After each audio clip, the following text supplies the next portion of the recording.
সকলেরই বড় সেই বিদ্যা আছে যার, সকলেরই বড় সেই বিদ্যা আছে যার, বিদ্যা সমান ধন কোথা আছে আর। সকলে রাজাকে মেনে আপনার দেশে, আলেমের মান হই স্বদেশে বিদেশে। সব ধন ক্ষয় হয় খরচ করিলে, বিদ্যা নাহি ক্ষয় হয় চিরকাল দিলে। ইলম শিখা ফরজ সকলেরই পরে, ঘর ছাড়িতে হয় যদি বিদ্যার তরে। বিদ্যা না শিখিলে কেহ না চিনে আল্লাহ, বিদ্যা না শিখিলে কেহ না চিনে আল্লাহ। হিতাহিত জ্ঞান ভালো মন্দ হিতাহিত জ্ঞান নাহি হয়। বিদ্যা যে শিখিয়াছে সুখী সেই জন, বিদ্যা যে শিখিয়াছে সুখী সেই জন। বিদ্যাহীন মানুষ পশুর মতন, শৈশবে বিদ্যা শিক্ষা করিবারে কাম। শৈশবে বিদ্যা শিক্ষা করিবারে কাম, একালে না শিখিলে বিদ্যা পরকালে ঘটিবে জঞ্জাল। তাই বলি ও শিশু এখনো হইতে, যতন করো গো তোমরা বিদ্যা শিখিতে।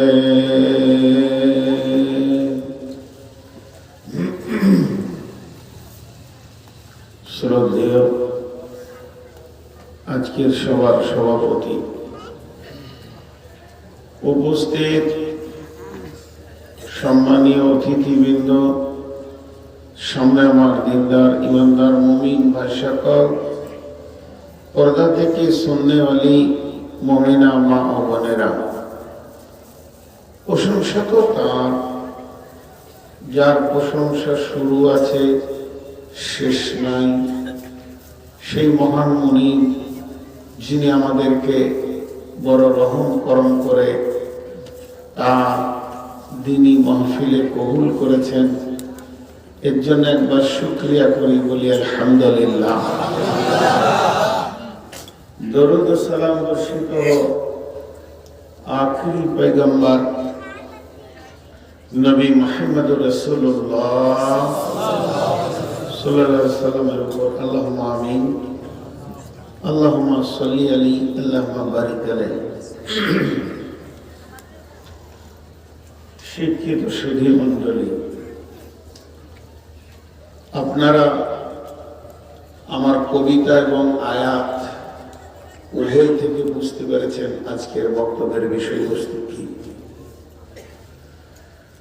কিন্তু শুধু আয়াত আর হাদিসের ভিতরে থাকবো না, কিছু গভীর তত্ত্ববহুল কথা ফিলোসফি সাইকোলজিস্ট থেকে আপনাদের সামনে দেওয়ার নিয়োগ করেছি। যদি আমার মাবুদ আমাকে তৌফিক দেন, তো আমার তৌফিক ইল্লা বিল্লাহি ওয়া ইলাইহি উনীব। পৃথিবীর প্রথম শুরু লগ্নে আমরা শিক্ষিত, আর পৃথিবীর শেষ অংশেও শিক্ষা। অনেকে বলে শিক্ষার শেষ নাই, শিক্ষার শেষ আছে। বিবেক, বুদ্ধি, জ্ঞান তিনটি আলাদা জিনিস। বিবেক, বুদ্ধি, জ্ঞান, বহু বড় বড় পণ্ডিত আছে যাদের জ্ঞান ভান্ডার বহুত বড়, কিন্তু বিবেক কম। বিবেকের একদম মোটেই বিবেক নাই, সচেতনতা নাই। তার যদি কোয়ালিফাইড দেখা যায়, ডিগ্রি দেখা যায়, ডক্টরেট করেছে, কিন্তু চলাফেরার জীবনে মূর্খের থেকেও খারাপ কাজ করে, চেতনতার অভাব। আমার এখন কাজ কি, আমার করণীয় কি? তো বিবেক কাকে বলে? বিবেক হচ্ছে তার ক্ষণিক হঠাৎ কোনো জিনিসকে সমাধানে আনা, যেটাকে মানে হঠাৎ করে যদি কোনো বিপদ ঘটে যায়, চট করে সেটাকে গুটিয়ে নিতে পারে যারা, এইটাকে বিবেক বলা হয়, চেতনতা। আর বুদ্ধি কাকে বলে? বুদ্ধি হলো আল্লাহ প্রদত্ত, এটা কোনোদিন উপার্জন হয় না। আর জ্ঞান হচ্ছে উপার্জিত সম্পদ। জ্ঞান হচ্ছে উপার্জিত সম্পদ, তিনটে আলাদা। তো আল্লাহ তাবারাক ওয়া তাআলা এই মানব জাতিকে যখন সৃষ্টি করেন, তখন জ্ঞান যুক্ত করে সৃষ্টি করেন। আমার প্রতিটি বক্তব্যে দেখবেন নারীদের বিষয়ে, তিন দুনিয়ার বিষয়ে যে কোনো বক্তব্য রাখি আমি, তো আত্মা আর দেহ আলাদা, এ কথাটা অনেকবার বলেছি, আজকে আর বলবো না। খালি একটা কথা বলবো, শিক্ষার সম্পর্ক কিন্তু দেহের সঙ্গে নয়, আত্মার সঙ্গে। যদি এটা ট্রান্সফার ক্ষমতা থাকতো, কোনো মেশিন থাকতো, যেমন ব্লাড ট্রান্সফার হয়, আমার ব্লাড আপনার কাছে যাবে, আপনার ব্লাড আমার কাছে আনা যাবে, কিডনি ট্রান্সফার হয়, হার্ট ট্রান্সফার হয়, গ্রুপ যদি এক হয়, তো আত্মা যদি ট্রান্সফারের কোনো ব্যবস্থা থাকতো, তাহলে দেখা যেত একটা মূর্খের আত্মাকে বের করে একটা ডক্টরেটের দেহে ভরে দিয়ে ওর আত্মাটাকে বের করে মূর্খকে দিলে অনর্গল মূর্খ কিন্তু কথা বলতো ইংরেজিতে। মানে শিক্ষাটা আত্মার সঙ্গে সম্পৃক্ত। এই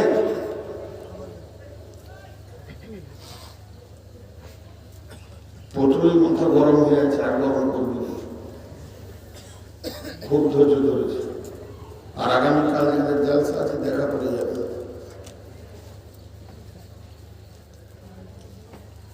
আর আমি যেগুলো বলছি, আমি নিজে অহংকার করে বলছি না।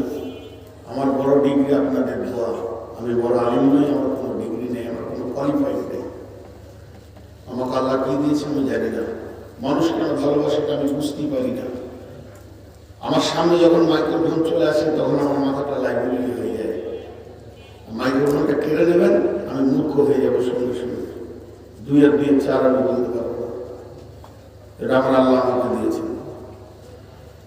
অতএব আপনাদেরকে যে সাইকোলজিস্টগুলো আজকে দিচ্ছি, এগুলোকে গ্রহণ করেন। আগামী বছর আসতে পারবো কিনা না জানি, হয়তো বা কবরে চলে যেতে পারি। আর 2 দেশে যা সিচুয়েশন চলছে, আল্লাহর তরফ থেকে যে ভয়ানক ভাইরাস, নাই বাঁচতে পারি। তো আমি যে কথাগুলো বলছি, মহাসমুদ্র থেকে এক ফোঁটা আপনাদের কাছে তুলে দিয়ে বিদায় নেব।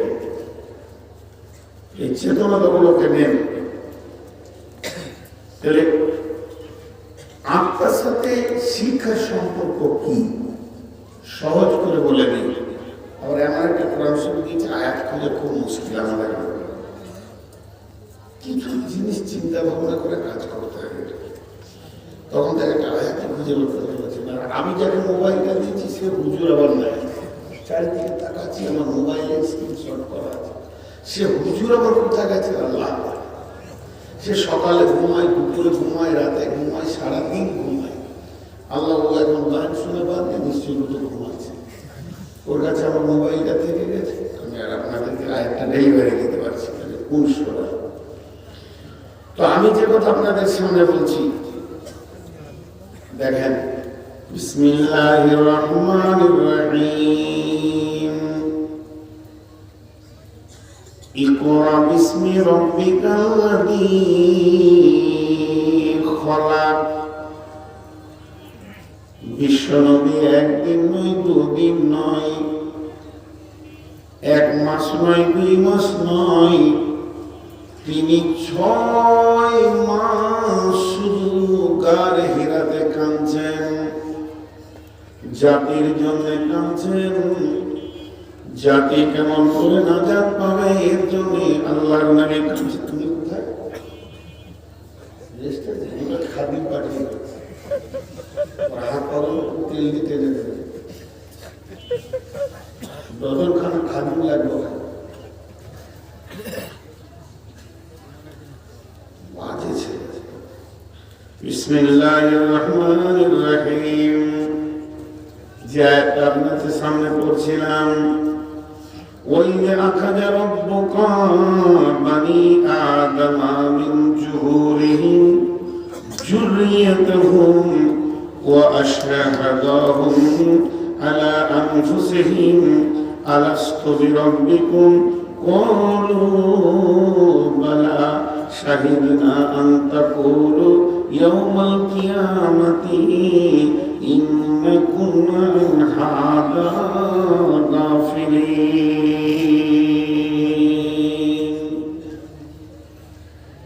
আয়াতটা অনেকবার পড়েছি জীবনে। কালকে একটা তফসির দেখছিলাম আমি ময়মনসিংহে বসে বসে, আজীব লাগলো। আল্লাহ কি বলছেন দেখেন, বিসমিল্লাহির রহমানির রহিম। وَإِذْ أَخَذَ رَبُّكَ مِنْ بَنِي آدَمَ مِنْ ظُهُورِهِمْ ذُرِّيَّتَهُمْ وَأَشْهَدَهُمْ عَلَى أَنفُسِهِمْ أَلَسْتُ بِرَبِّكُمْ قَالُوا بَلَى شَهِدْنَا أَنْ تَقُولُوا يَوْمَ الْقِيَامَةِ إِنَّا كُنَّا عَنْ هَذَا غَافِلِينَ।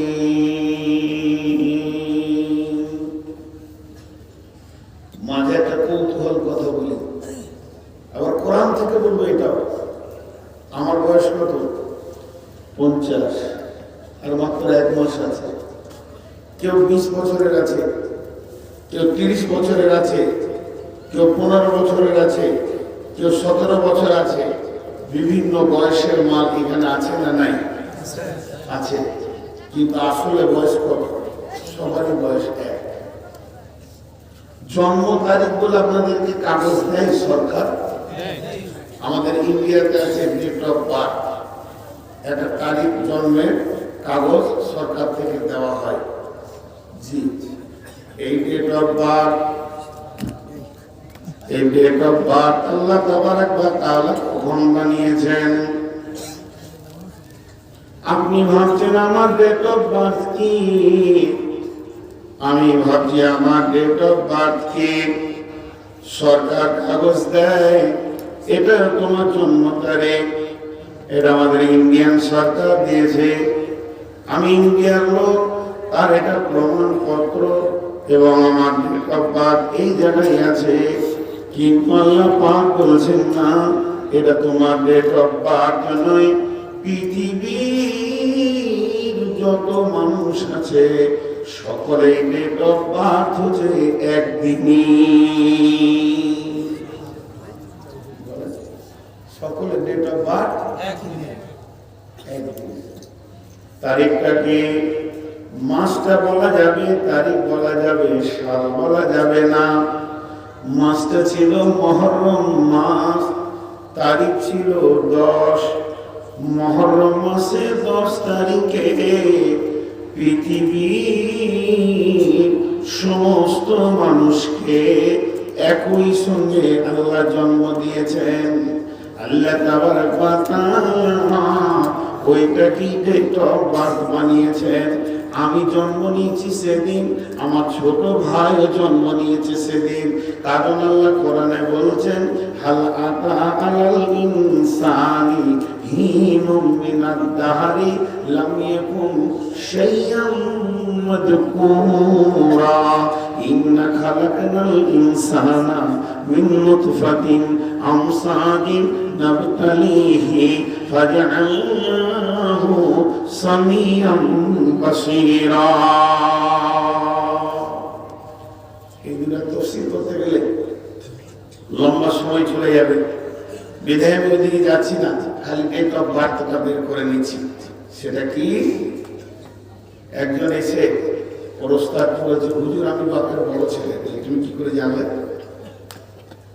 বলে আমরা তো 4 ভাই, আমি বড়। তাও তুমি কি করে জানলে? বলে আরো 3টে বোন আছে, আমারও ছোট। কি করে জানলে তুমি বাবা বলেছে?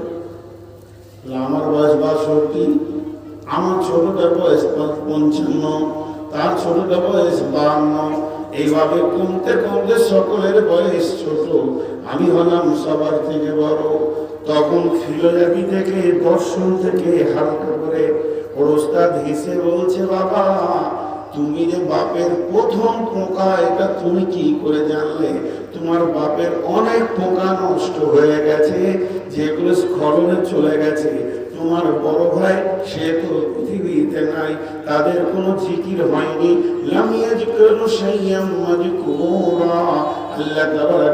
আল্লাহ বলছেন, মানুষ রে, তোর এই পৃথিবীতে, পৃথিবী সৃষ্টি হওয়ার 50,000 বছর পূর্বে তোকে আমি বানিয়েছি, তোর তকদির লিখেছি।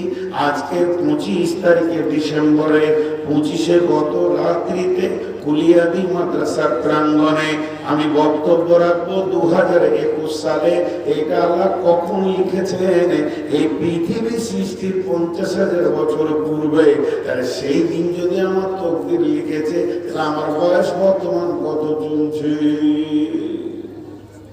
আল্লাহ বলতে হিসাব করা বয়স তা তো পাবি না।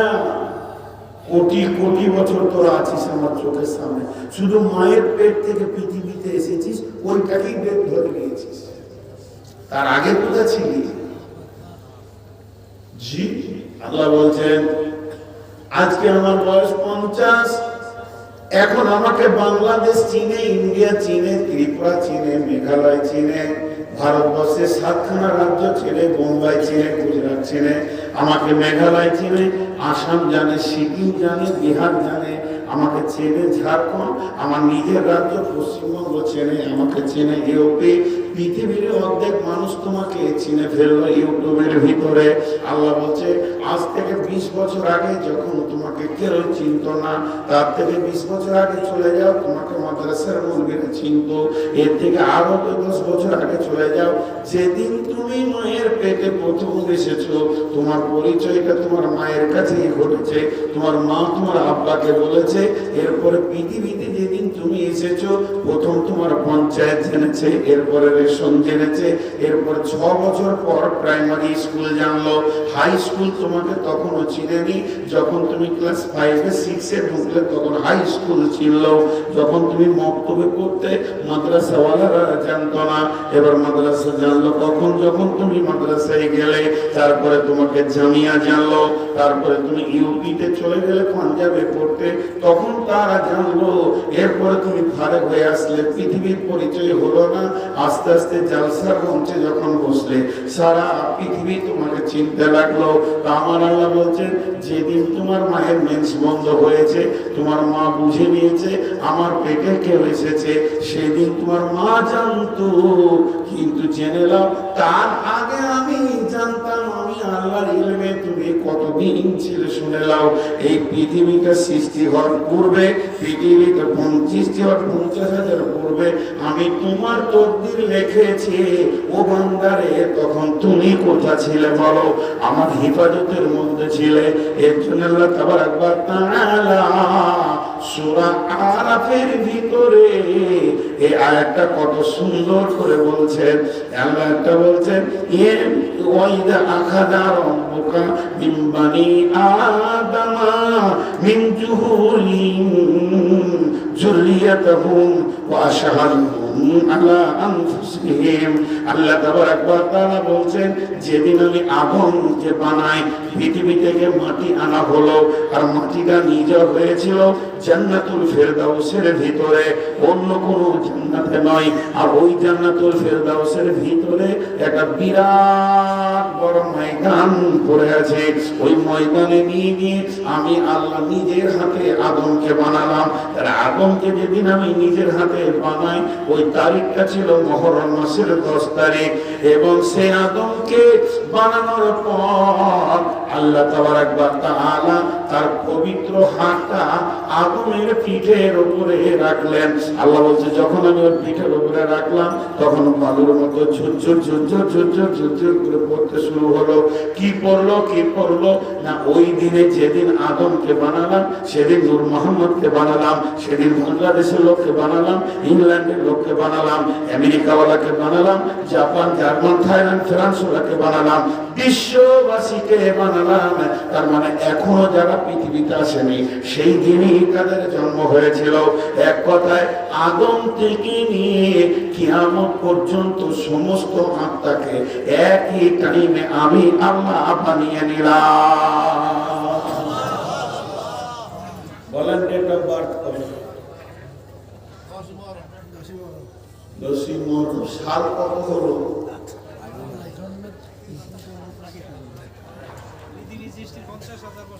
600 কোটি বছর আগে। 600 কোটি বছর? হ্যাঁ, হিসাব ওই হিসাবগুলো মাথার হিসাব। পৃথিবী সৃষ্টি হয়েছে প্রায় 600 কোটি বছর। প্রায় বলছেন কেন? প্রায় শব্দ লোক না, কোরআন প্রায় বলে না কোনো জায়গায়। সঠিক তো তুই বলতে পারবো না। বাস ছেড়ে দেন আল্লাহর উপর।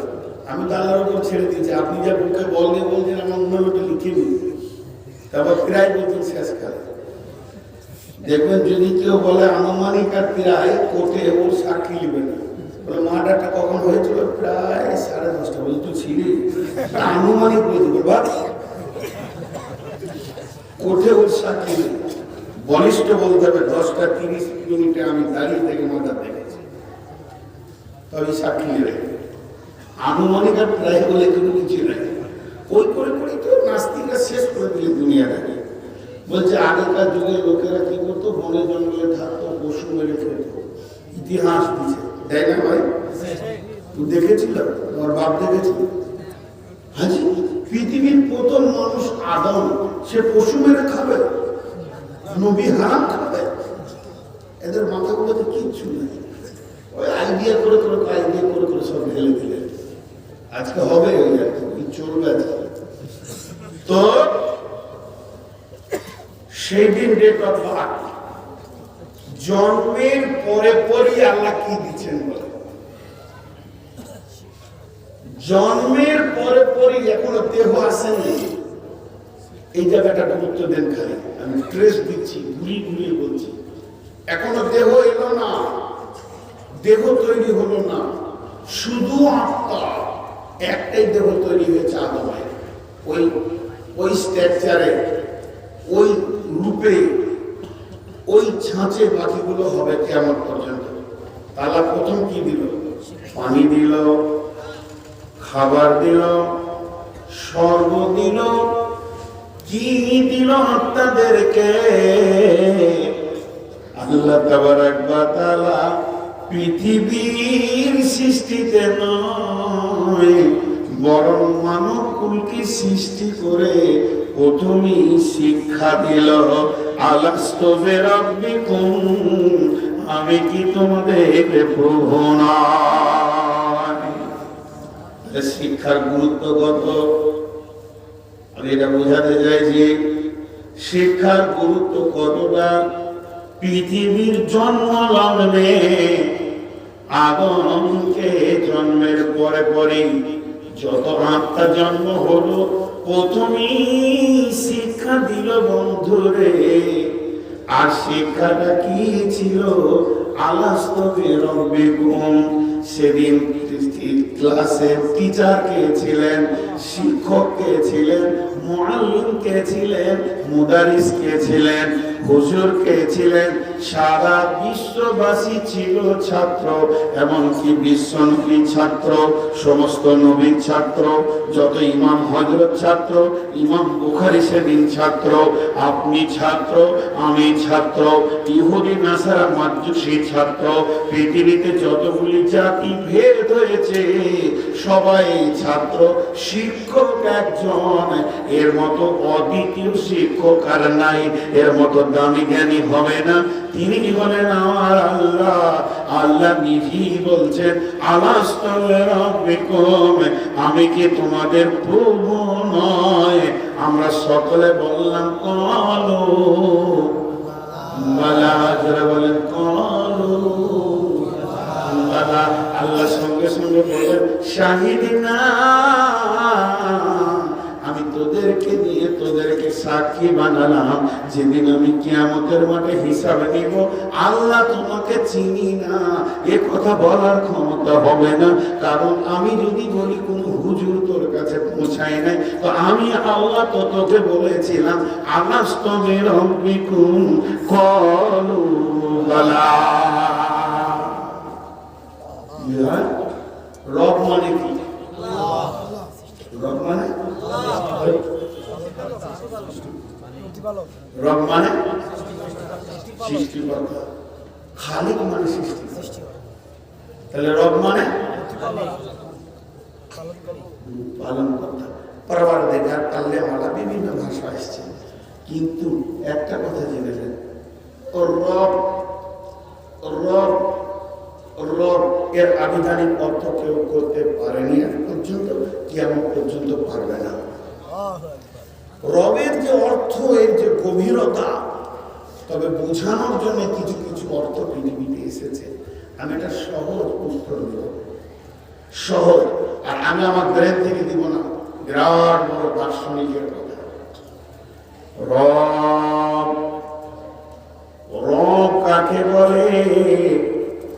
আল্লাহর নিজস্ব নাম কয়টা? জি না, একটি। আল্লাহর জাতি নাম একটি, কয়টা বললাম? সকলে মহব্বতের সঙ্গে এই নামটা একবার নি, আল্লাহ। শেষ হয়ে গেল। আমার নাম নূর মোহাম্মদ, বক্তব্য রাখি তাই বক্তা, গাড়ি চালাইলে ড্রাইভার, নৌকা চালাইলে মাঝি, প্লেন চালালে পাইলট, চিকিৎসা করলে ডাক্তার, প্ল্যান করলে ইঞ্জিনিয়ার। বন্ধুরা আমার, এগুলো মানুষের নাম নয়। আম বিক্রি করলে আমওয়ালা, কাপড় বিক্রি করলে কাপড়ওয়ালা, আইসক্রিম বিক্রি করলে আইসক্রিমওয়ালা, রুটি নিয়ে গেলে রুটিওয়ালা, সবজি বিক্রি করলে সবজিওয়ালা। এগুলো মানুষের নাম নয়, এগুলো তার গুণ বা সেফত। তো আল্লাহর নিজস্ব নাম আল্লাহ, বাকিগুলো আল্লাহর পবিত্র গুণ। পৃথিবীতে যত পবিত্র গুণ আছে, সমস্ত গুণের অধিকারী আমাদের আল্লাহ। আল্লাহ খেতে দেন, এর জন্য রাজ্জাক। আল্লাহ আমাদের সৃষ্টি করেছেন, এর জন্য তিনি খালিক। আল্লাহ আমাদেরকে শান্তিতে রেখেছেন, তাই তিনি সালাম। আল্লাহ বড় মেহেরবান, তাই তিনি রহমানুর রহিম। আল্লাহ তিনি আমাদের মাফ করেন, তাই তিনি গফুর। এগুলো আল্লাহর নাম নয়, বরং আল্লাহর গুণ। রহমানকে না আল্লাহ, সালামকে না আল্লাহ, আমার ওদুদকে না আল্লাহ, সত্তারকে না আল্লাহ, মাফ করনে ওয়ালা গফফারকে না আল্লাহ। সকল শব্দ আল্লাহর দিকে দৌড়বে। অতএব রবকে না আল্লাহ, জোর বলে রবকে আল্লাহ। আল্লাহ নিজের নামটা বাদ দিয়ে গুণের কথাটা কেন তুলে ধরলেন? আল্লাহ নিজের নাম আল্লাহ, আর আল্লাহর গুণ হলো তিনি রব। তাহলে আল্লাহটা না বলে রব কেন বললেন? এবার দার্শনিকের কথাটা তিনবার বলবো। আমি তুমি করে বলছি, যারা কচি বাচ্চা, আমার ছেলের বয়সে, বাবারে ব্রেনটাকে খুলে রাখো, এটাকে মুখস্থ করে নাও। ও আমার বেটিরা যারা পর্দা থেকে শুনছে, তার ব্রেনটা খুলে রাখে, মুখস্থ করে নাও বেটি আমার। রব কাকে বলে?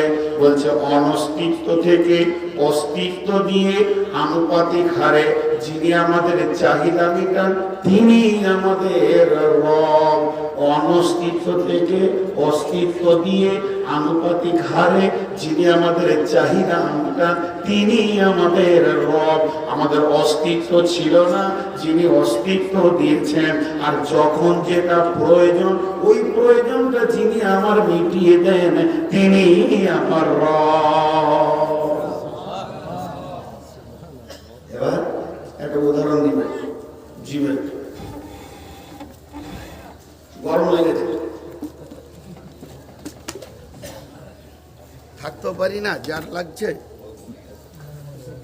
ছিঁড়ে গেল নাকি? গরিব মানুষ মাইকের সাউন্ড একটু বাড়ান, আর বক্সগুলো আমার দিকে দেন। দেখেন আমি বলছি তো সবাই বলছে সাউন্ড বাড়াও। আমি খেয়েছি আর ওটাকে ঝাল লাগছে। কত মহব্বতের মানুষ, মহব্বতের মানুষ বলেই বলছে সাউন্ডটা বাড়াও। একজনা বলছে আমি বউ পাগলা বিবির গোলাম, বইয়ের যখন ওই সর্দি কাশি হয় আমি তখন ওষুধ খাই। কত পাগলা, ওর বিবি কাশছে আর ওষুধ খেতে মহব্বত দেখাইছে। এই দিকে চেয়ার দুটো তুলবো, এই লাঠির পরেরটা একদম এই দিকে চলে আসে, কিন্তু আমার বক্স আরাম করতে দিব না। ওই দুটো চেয়ারকে মুরব্বী দুজনকে তুলে দিকে করে দেব, লাঠি সহ। তারপর আপনাদের বিরক্ত লাগছে নাকি? এবার ওর একটা উদাহরণ দিব। দস্তরখানা বুঝছেন? একটা দস্তরখানাতে 25 রকম ফল দেওয়া হয়েছে, আর মেহমান বসে আছে, খান। হ্যাঁ ঠিক আছে, এদিকে দিলেন না, আবার এদিকে বক্সটা খালি আছে, আপনারা আমাদেরকে দেন। 25 রকম ফল আর বলে দেওয়া হলো খান। উনি আবার এইদিকে আড়াল করছে, আবার ওইখানেই দিচ্ছে, বক্সটাকে খালি রাখেন, বক্সটা চেয়ার সরান। আসলে দোষ আপনাদের না, যে বক্তাটা এনেছেন ওটাই রিংটা। হ্যাঁ বসেন বসেন বসেন বসেন, আপনারা বসেন, যারা দাঁড়িয়ে আছেন বসেন। এবার যে আম খেলো সে জামের মজা পাবে, যে জাম খেলো সে পেয়ারার মজা পাবে, যে কাঁঠাল খেলো সে কি লেবু খেলো? কিন্তু 25টা ফলকে একটা মেশিনে ভরে পিড়ে রস বার করে যদি কেউ এক কাপ খায়, কোন ফলটা বাদ গেল? জি, যে জুস খেলো সে সব। ভাইরা আমার, আল্লাহর যতগুলি গুণবাচক নাম আছে, একজন বলছে আল্লাহ, আর একজন বলছে ইয়া রহমান, একজন বলছে ইয়া রহিম, আর একজন বলছে ইয়া দুত ইয়া গফফার ফাগফির লানা।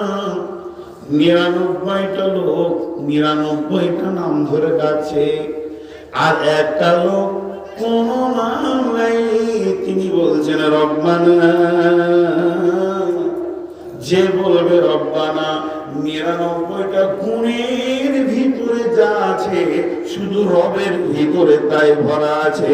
রবটা হলো সমস্ত গুণের জুস। এর জন্য আল্লাহ তাবারক ওয়া তাআলা তার কালাম পাকের ভিতরে যতগুলি ভিক্ষা চাওয়ার জায়গা আছে, আল্লাহ নাম না বলে রব শব্দ ব্যবহার করেছে। দেখেন, রব্বানা ফাগফির লানা যুনুবানা, রব্বানা আতিম আলাইনা নূরানা। তার মানে কারো যদি পেটে ব্যথা হয় সেও বলবে রব্বানা, কেউ যদি সুস্থ থাকে সেও বলবে রব্বানা, কারো বিপদ হয়েছে ও বলবে রব্বানা, কারো বিয়ের আনন্দ চলছে সেও বলবে রব্বানা। রবের ভিতরে এত কিছু ভরা আছে।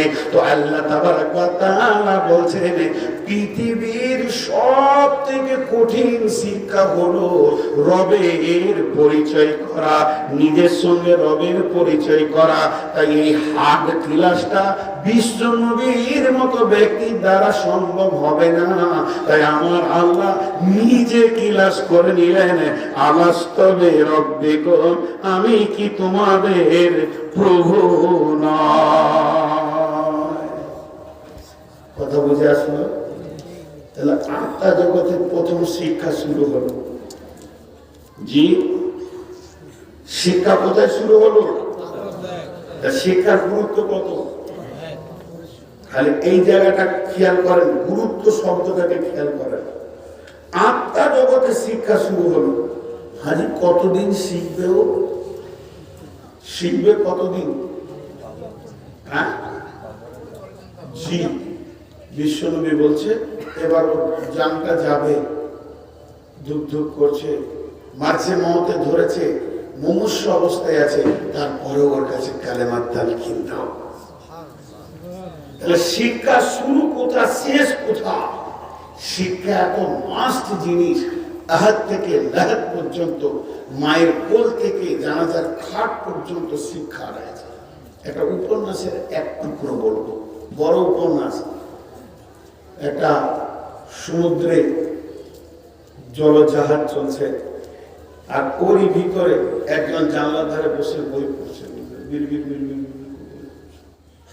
হঠাৎ নাবিক বলছে, সুপ্রিয় যাত্রীগণ, অনিবার্য কারণবশত জাহাজের নিচেটা ফেটে গিয়ে অপর্যাপ্ত পরিমাণে পানি ঢুকছে। এই মহাসমুদ্রের মধ্যে জাহাজটা মাত্র 7 মিনিটের ভিতরে ডুবে যাবে। যাত্রীরা কি করবে বলেন? যাত্রীরা কান্নাকাটি শুরু করে দিয়েছে। ও বর্তমান জানলা দ্বারে এরকম করে লাইনের পর লাইন পড়ছে। এমন সময় একজন গিয়ে বলছে, হতভাগা, এখনো কি তোর পড়া শেষ হয়নি? তুই আর কতক্ষণ বাঁচবি, আর পড়ে কি করবি? খবর শুনেছিস কি? বলে খবর শুনেছি। আর পড়ছে, আর বলছে শুনেছি। তুই কি বলছিস বল? বলে এখনো পড়াটা বন্ধ করে দে, আর 7 মিনিট পর তুই মরবি, এর জন্য রেডি হ। ও তখন বলছে, মরেই তো যাবো, তো আর 2 লাইন পড়েলি।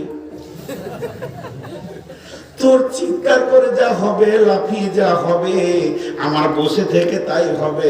একই ঘটনা ঘটবে, মরি তো যাব। পৃথিবীতে বেঁচে থাকার অবস্থায় আর 2টা লাইন পড়ে নি। আমরা যে বছর বুখারি পড়ি, বন্ধুরা আমার, ওস্তাদ হঠাৎ একটা প্রশ্ন করে ফেললেন। প্রথমে আমাকেই বললে, বল। আমি বলতে পারলাম না, চুপ করে থেকে গেছি। এরপর আমার সাথীকে বলছে, তুই বল। উইও পারলে না। আরেকজন বলতে গেল, ভুল হয়ে গেল। এরপর ওস্তাদ খুব রেগে গেলেন। রেগে গিয়ে বলছে, কতক্ষণ পড়াশোনা করেছি সেটা আগে বল। বই বন্ধ কর সব। বই বন্ধ করে দিলাম ভয়ে। কতক্ষণ পড়েছিলি? কেউ সত্য, কেউ মিথ্যা, কেউ সত্য, কেউ মিথ্যা। হুজুর রাত 10টা পর্যন্ত পড়েছি, 10:30 পর্যন্ত পড়েছি, কেউ বলছে 11টা পর্যন্ত পড়েছি। হুজুরকে বুঝিয়ে দেওয়া হলো। শেষকালে হুজুর বলছেন, বেটা তোরা পড়তে এসে পড়েছিস 11টা পর্যন্ত, আর আমি পড়াবো। গত রাত্রে আমি পড়েছি রাত 1:30টা পর্যন্ত। ভাইরা আমার, যারা অন্বেষণ করে শিক্ষা, শিক্ষা তখনই বাড়বে যত গভীরতায় যাবেন একটা অক্ষরকে, ওয়ার্ডকে নিয়ে। তো আমার আল্লাহ শিক্ষাকে কত গুরুত্ব দিলেন। চলেন, এখন আমি বলছি প্লেয়ার ভালো, আপনি বলছেন আমি প্লেয়ার ভালো, ও বলছে না আমি প্লেয়ার ভালো। দর্শক বলল, কথা মুখের শুনবো না। 2 দিকে 2টা নেট লাগিয়ে দিয়ে মধ্যখানে ফুটবলটা ছুড়ে দিল। একদিকে আমি, আর একদিকে আমার হাবেশা ভাই। 2 জনা নেমেছি।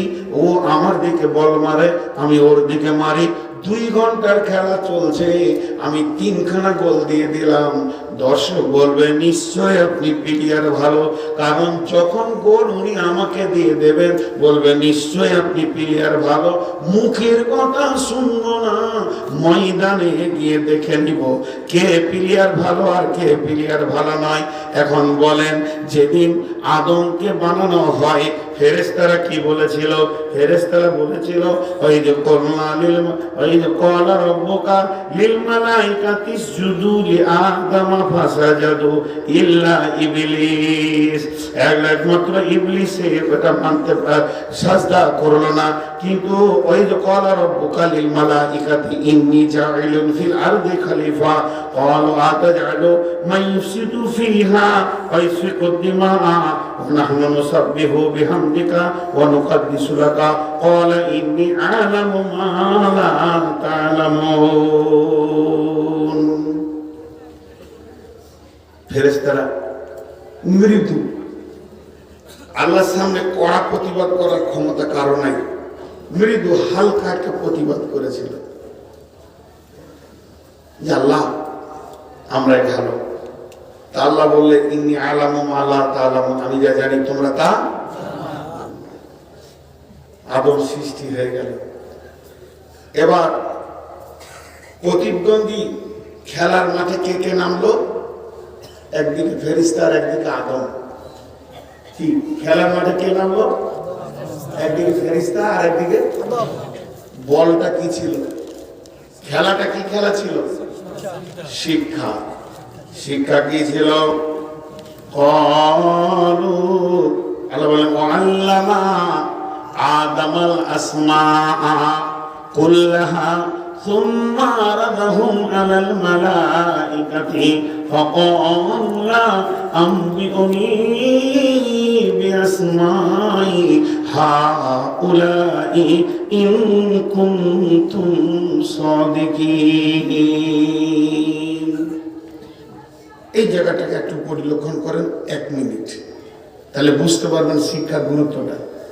ফেরেশতারা নাই, আল্লাহ আদমকে বলছে, আদম এটার নাম বোতল, এটার নাম মাইক্রোফোন, এটার নাম স্ট্যান্ড, এটার নাম টিভি, এটা আদা, এটা পেঁয়াজ, এটা রসুন, কিছু জিনিসের নাম শিখিয়ে দিল।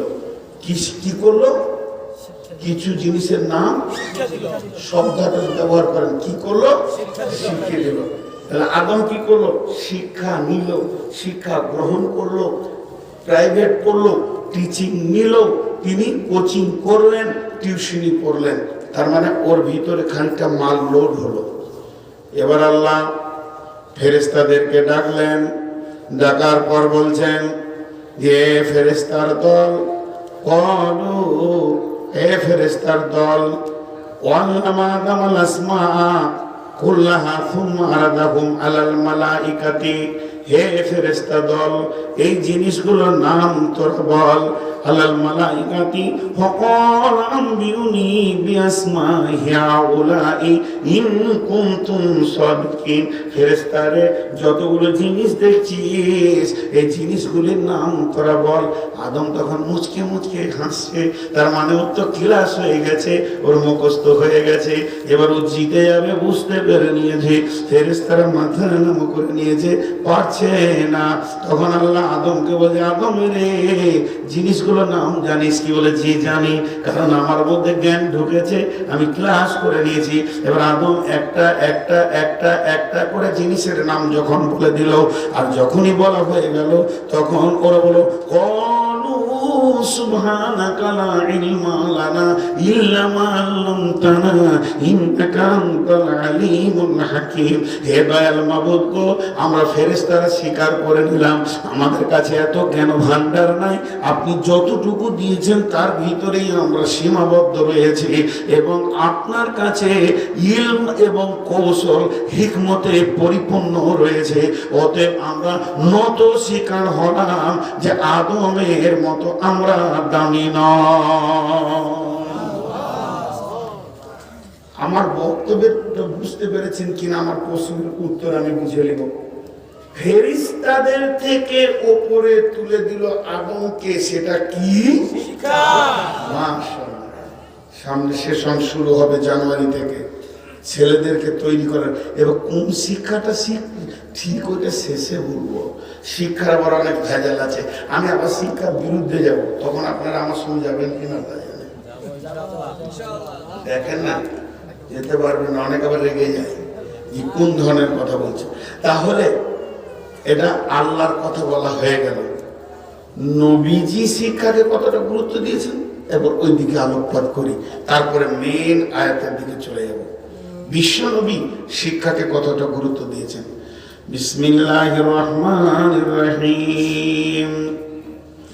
ক্বালা রাসূলুল্লাহ সাল্লাল্লাহু আলাইহি ওয়াসাল্লাম, তালাবুল ইলমি ফারিজাতুন আলা কুল্লি মুসলিমিন।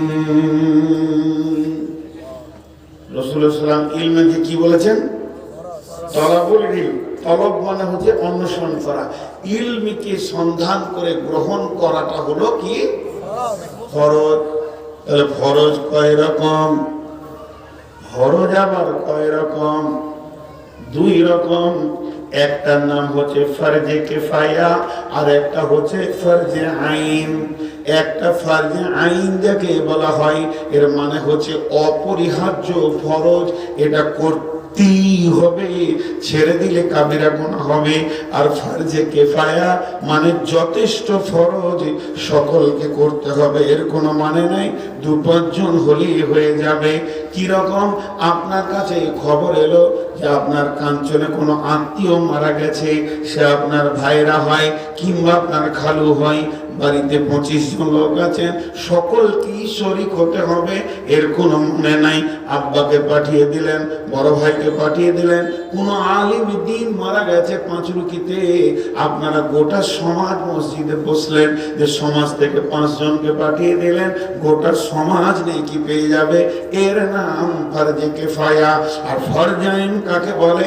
জোহরের আজান হয়ে গেছে, বাপ যাবে, বেটা যাবে, দাদা যাবে, পোতা যাবে, নাতি যাবে, মা পড়বে, বোন পড়বে, বেটি পড়বে, বালেগ বালেগা জ্ঞানী 5-7 বছরের ঊর্ধ্বে মত পর্যন্ত যতদিন বিবেকের চেতনতা আছে, ওর জন্য হচ্ছে ফরজে আইন।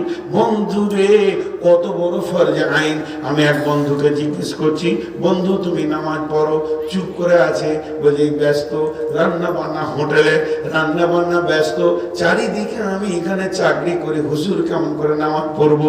আমি ওকে একটা কথা বললাম, বন্ধুরে, কোনো কারণে যদি নামাজ মাফ হতো, মেয়েদের মেন্সটা হচ্ছে না পাক, এটা একটা অন্য কারণ, কিন্তু কোনো কারণে যদি নামাজ মাফ হতো, ব্যস্ততার জন্য যদি নামাজ মাফ হতো, তাহলে কারবালার ময়দানে ইমাম হোসেনের নামাজ মাফ হতো। সেদিন কত কঠিন দিন গেছে, ওহুদে, বদরে, খন্দকে, হুদাইবিয়াতে সাহাবীদের জন্য নামাজ মাফ হয়ে যেত। এটা এমন ফরজে আইন, সকলকেই পড়তে হবে। তাহলে ইলমেটা কি? ফরজে আইন না ফরজে কিফায়া? তাহলে সবাইকে মৌলভী হতে হবে। যতজন মৌলানা হয়নি জাহান্নাম চলে যাবে। ইলমে কিন্তু ফরজে আইন নাই, ফরজে কিফায়া। ইলমিকে দুভাগ করা হয়েছে, ফরজে আইন আবার ফরজে কিফায়া। ফরজে আইন আবার ফরজে কিফায়া কেমন? গোটা গ্রাম থেকে 3 জন 4 জন 2 জন 1 জন মেধা ছাত্রকে দ্বীনি তালিমে দেওয়া হলো, তার বাপকে বুঝিয়ে বলা হলো, আপনার ছেলেটা 1 নম্বর গ্রেড এনেছে, স্কলারশিপ এনেছে মাধ্যমিকে, মেট্রিকে, ছেলেটাকে আল্লাহর কালাম পাকটা হাতে তুলে দেন, বিশ্ববাসীকে সত্য জিনিসটা পৌঁছে দিতে পারবে।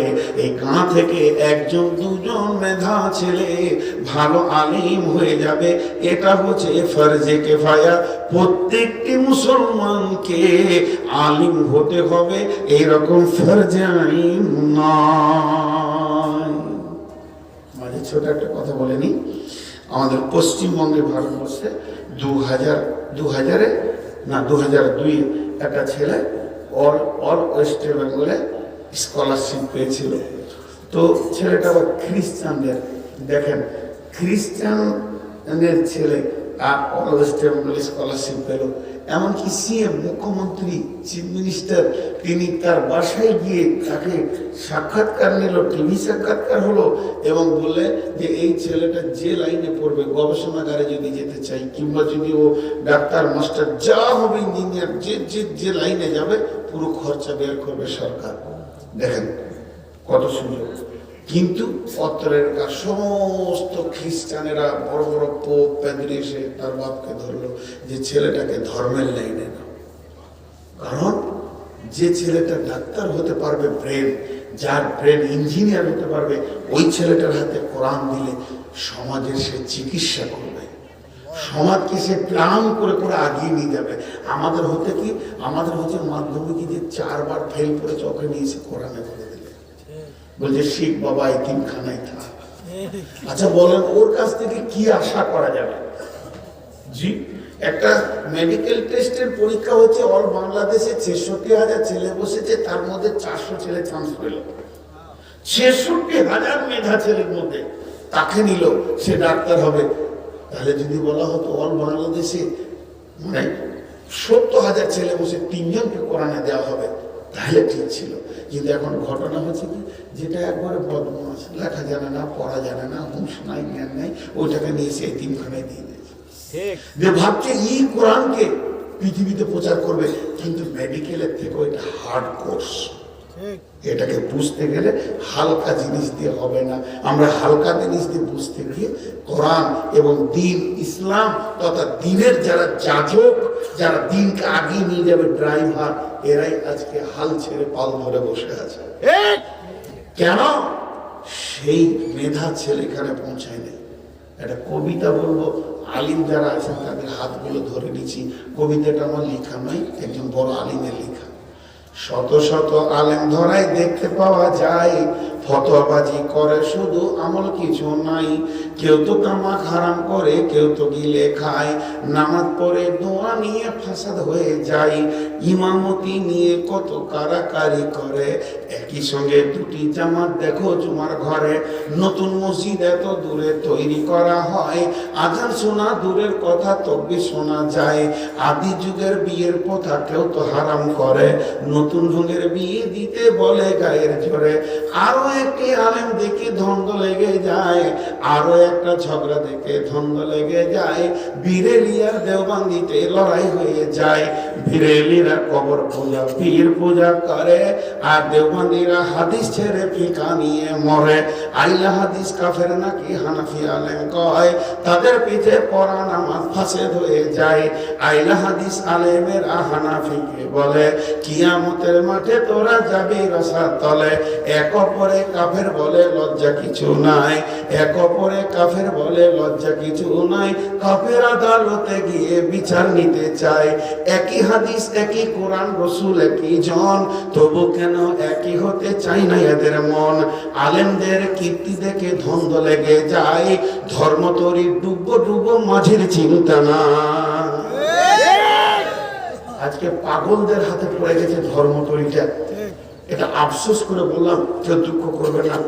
আর মাপ চেয়ে নিয়ে বলছি, আজকে অবস্থা, মেধা, ট্যালেন্টেড, বুঝবে, বিবেচনা, বিবেকলা, দূরদর্শিতা, জ্ঞানওয়ালা যে ছেলেটি স্কলারশিপ নিয়েছে অল বাংলাদেশে, তার হাতে কোরআনটা তুলে দেন, বিশ্বকে আগিয়ে নিয়ে চলে যাবে।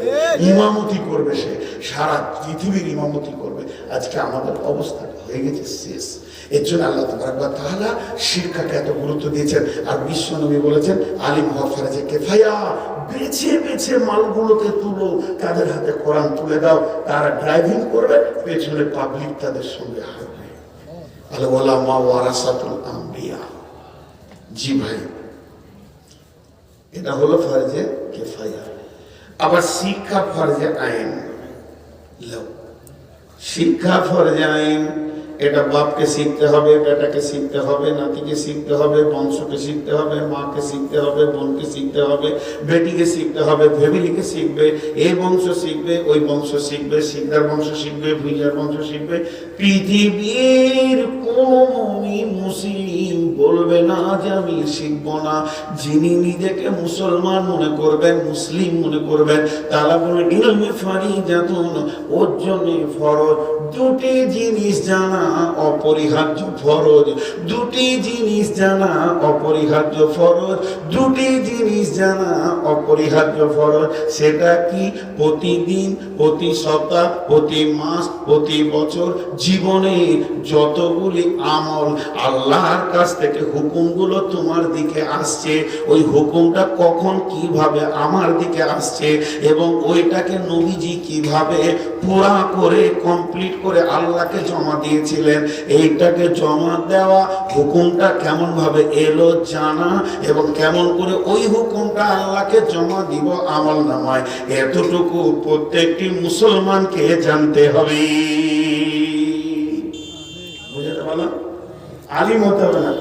প্রতিদিন কিছু আমল আছে, 5 ওয়াক্তের নামাজ, সপ্তাহে কিছু আমল আছে, জুমা আছে, সপ্তাহে কিছু তেলাওয়াত আছে, জিকির আছে, মাসে কিছু আছে, মানে চাঁদের রোজা থেকে নিয়ে এগুলো কিছু মাসের স্পেশাল ইবাদত আছে, বছরে কিছু আছে যাকাত দেওয়া, আপনার কিনা যাকাত দেওয়া, আপনার কিনা রোজা রাখা, জীবনে একটা আমল আছে হজ। এইভাবে কোন আমলটা, আল্লাহর কোন হুকুমটা কোন টাইমে আমার দিকে কিভাবে নোটিশটা আসছে, আর ওইটাকে আমার নবী কিভাবে আল্লাহকে জমা দিয়েছিলেন, আর আমাকে কোন ভাবে ওটাকে আল্লাহকে দিতে হবে জমা, সেই ফর্মটা ফিল আপ করে কিভাবে জমা দিতে হবে এইটা জানতে প্রত্যেকটি মুসলমান নরনারীর উপরে ফরজে আইন আছে। 1 নম্বর এটা ফরজে আইন। নাম্বার 2, এটা হলো গেট, আর এটা হলো কাস্টম।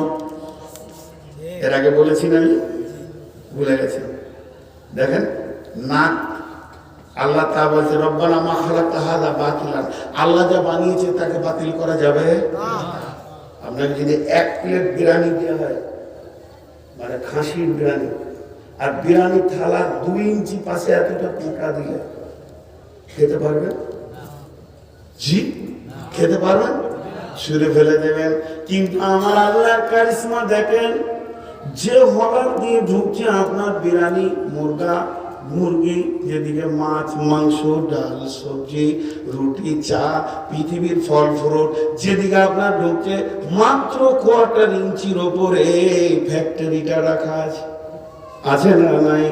যদি সর্দি লাগে ঘাড় ঘাড় ঘাড় ঘাড় ঘাড় ঘাড় 3টের সঙ্গে চলবে, একবার এরকম উঠবে, আবার এরকম হলারে ঢালবে।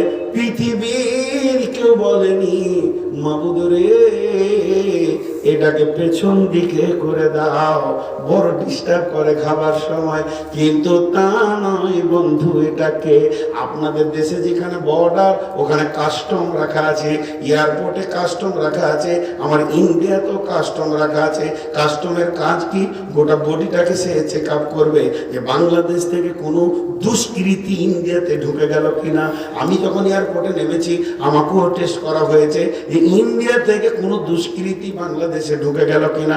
যদি চেক আপটা না থাকে, সন্ত্রাসী 10খানা ঢুকে গেলে বাংলাদেশের লোক আর শান্তিতে ঘুমাতে ব্যবসা করতে পারবে না। এর জন্য কাস্টম রাখা আছে। তো আমার আল্লাহ এই জায়গাটার ভিতর দিয়ে যত দেহের ভিতরে মাল ঢুকবে, এই নাক হচ্ছে তার কাস্টম। এই কাস্টমটাকে যদি সরিয়ে দেয়, মানুষ কিন্তু এমন খাবার খেয়ে ফেলবে যাতে পেটে ব্যথা হবে। যে দোকানে বললেন সেলিম 1 কাপ চা বানা, চট করে একটা কেক নিলেন, আর যখনই কেকটাকে ভেঙে মুখে দিতে যাবেন, আল্লাহর এমন কুদরত, শ্বাস যতই পড়ুক না কেন, মুখ হাঁ করলে শ্বাস ওপর দিকে উঠতে শুরু করবে। হালকা বন্ধ লাগলো, সেলিম রে মালটা নষ্ট হয়ে গেছে, আর খাওয়া যাবে না। কাস্টম বলছে এটাকে আর পেটে ভরবি না, তুই দেহের শান্তি শেষ করে ফেলবি, তোর দেহকে জ্বালিয়ে দেবে। আপনি যত তাড়াতাড়ি খেয়ে যাবেন, কাস্টম তত তাড়াতাড়ি চেক আপ করে যাবে এর ভিতরে মালটা ঠিক আছে না ভুল আছে। এই যেমন চেক করে করে আপনার ভিতরে মাল ভরছে, আল্লাহ নবী বলছেন আর একটা কাস্টমকে এখানে বসিয়ে নে। সেই কাস্টমটাকে পৃথিবীর বুকে যে যে নিয়তে তোরা ইনকামের রাস্তায় নেমেছিস, কেউ ব্যবসা করবে, কেউ বাণিজ্য করবে, কারো মুদিখানা দোকান, কারো কাপড়ের দোকান, কারো জুতোর দোকান, কেউ ফ্যাক্টরি করবে, কেউ চাষ করবে, কেউ আপনার কিনা মুরগির ব্যবসা করবে, সবজির ব্যবসা করবে। এক কথায় বিশ্ব নবী বলছেন যেটা তুই রুজির ব্যবস্থা নিবে, এই রুজির ব্যবস্থাটা কিভাবে করলে হালাল হবে, আর কোন কোন কাজে ওই রুজিটা হারাম হয়ে যাবে, এই পর্যন্ত প্রত্যেকটি মুসলমানের শিক্ষা ফরজ। শাটার দোকান খোলার আগে তো রাসূলের হাদিস পাঠা জান এই ব্যবসাতে কোনটা হারাম আর কোনটা হালাল। জি, দুটা হলো শিক্ষা ফরজ আইন। একটা হলো ইবাদত কিভাবে করে আল্লাহকে রিটার্ন করব, আর একটা এমন শিক্ষা যা আমার এই দিকে যেন হারামটা না ঢোকে। বাস এই পর্যন্ত শিক্ষা হচ্ছে প্রত্যেকের জন্য ফরজ। চলেন শিক্ষার গুরুত্ব আল্লাহ রাসূল কত দিলেন, একটা ঘটনা শোনাই আপনাদেরকে। জঙ্গে বদরে অনেক লম্বা ঘটনা। আবু সুফিয়ানের কাফেলাকে আটকাতে গিয়ে জিহাদটা শুরু হয়েছিল। জি ভাই, মাঝে একবার আপনাদেরকে আমি চেক আপটা করি, আপনাদের বিরক্ত লাগছে নাকি? লাগবে কেন, আমি তো বলছি।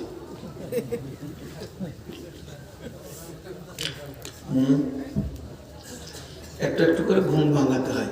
কেউ কেউ পালিয়ে গেছে, মানে ওদেরকে ভালো লাগছে না। জি ভাই, মনে মনে ভাবছে তুই থাকা তোর বাপ থাক, শোন। জি, তো আপনারা আগামীকালকে কমিটি দেখা করবেন কি? আগামীকালকে কমিটি, কারণ সমস্যা আছে। একটা জঙ্গে বদলের সমস্ত ঘটনাটা তুলে ধরবো না, সামান্য অংশ নিব। এখানে শিক্ষার কত গুরুত্ব বিশ্বনবী দিয়েছেন দেখেন। বিশ্বনবী কত শিক্ষার গুরুত্ব দিয়েছেন। জঙ্গে বদরে, বদর যুদ্ধ শুরু হলো, শেষও হয়ে গেল। আমি বদরের ঘটনা বলবো না, শিক্ষার কথা বলবো। 70 জন বেঈমান জাহান্নামের নর্দমার কীটকে কেটে বদর কুয়াতে ফেলে দিল সাহাবীরা, এবং 13 জন জান্নাতি মেহমান হয়ে বদর প্রান্তে শুয়ে আছে আজও।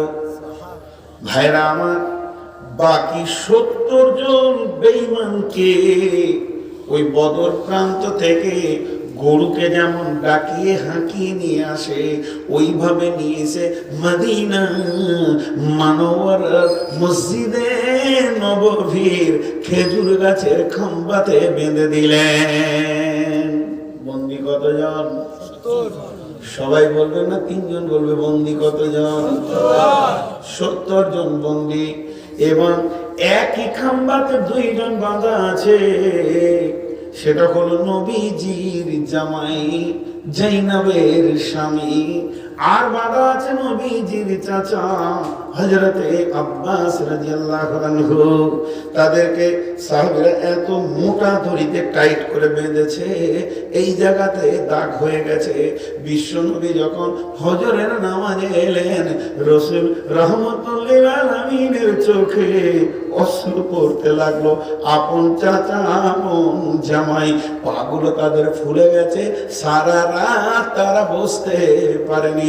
বিশ্বনবী সালাত পড়লেন, সালাম ফেরার পর মুক্তাদিদের দিকে মুখ করে বসে বললেন, ও আমার সাহাবীরা, এরা তো আমাদেরই বংশধর, এখনো ভুলের নদীতে ডুবে রয়েছে, ভুলের নদীতে তারা ডুবে রয়েছে, কিন্তু তারা তো মানুষ, তাদের হাতের বাঁধনগুলো যদি একটু ঢিলা করে দেওয়া যায়, তাহলে লোকগুলো একটু বসে উঠে অন্তত জানের শান্তিটা পায়। সাহাবীদের মধ্যে কেউ বলে ফেললেন, ইয়া রাসূলুল্লাহ, এটা কি আপনার কোনো জিজ্ঞেস করার বিষয় নাকি? এটা আপনি যা করবেন, মন গেলে বেঁধে রাখেন, মন করলে ছেড়ে দেন। নবীজি বলেন, তা হবে না। আল্লাহ কোরআনে একটা সূরা দিয়েছেন, সূরাটার নাম শুআরা। শুআরা মানে হচ্ছে আপোষের মধ্যে পরামর্শ করো। তাহলে আমি পরামর্শবিহীন একচ্ছত্র ইসলাম মেনে নেয়নি, চলো পরামর্শে বসে যাই। সাহাবীদেরকে নিয়ে বসে গেলেন, বন্দীদের কি করা যায়, এদের পরিণতি কি করা যায়। একজন বলে, তুমি বলো, তুমি বলো, তুমি বলো, তুমি বলো। ভয়ভীত গভীর চিন্তার মানুষ হযরত আবু বকর বলেন, ও দয়ার নবী গো, এদেরকে আঘাত না দিয়ে, এদেরকে না মেরে, এদেরকে মালের আঘাত দেন, এদেরকে মুক্তিপণ নিয়ে ছেড়ে দেন। এবার উমারের পালা পড়েছে। উমার রে, তোমার রায় কি? উমার কঠিন বলিষ্ঠ কণ্ঠে বলছেন, ও দয়ার নবী গো, আপনি আপনাদের সাহাবী, আপনার সাহাবীদের হাতে একটা করে তলোয়ার ধরিয়ে দেন, নিজের আত্মীয়কে নিজে নিজে কেটে ফেলবে, এটা আমার ফয়সালা। নিশ্চয় নবী সকলের রায় শোনার পর শেষ ফয়সালা দিচ্ছেন যে, ও আমার সাহাবীরা শোনো, আমি আখিরি পয়গম্বর, তোমাদেরকে শেষ ফয়সালাটা দিচ্ছি, এদের কাছে মুক্তিপণ নিয়ে ছেড়ে দেওয়া হবে। ফয়সালা হয়ে গেল, কাজ শুরু হয়ে গেল। এমন সময় জিবরাইল আমিন এসে বলছেন, ও দয়ার নবী গো, আপনি পরামর্শ করে কাজ করলেন, আল্লাহ আপনার কাজে রাজি হয়ে গেছে, সন্তুষ্ট হয়ে গেছে, খুশি হয়ে গেছে। নচেত আমার আল্লাহর মনের রায় ছিল উমারের রায়টা। আল্লাহর মনের রায় ছিল, উমরের রায়টা। অতএব পরামর্শ করে কাজ করলে আল্লাহর বরকত হাজির হয়। বন্ধুরে, এখানে একটা শিক্ষা হলো।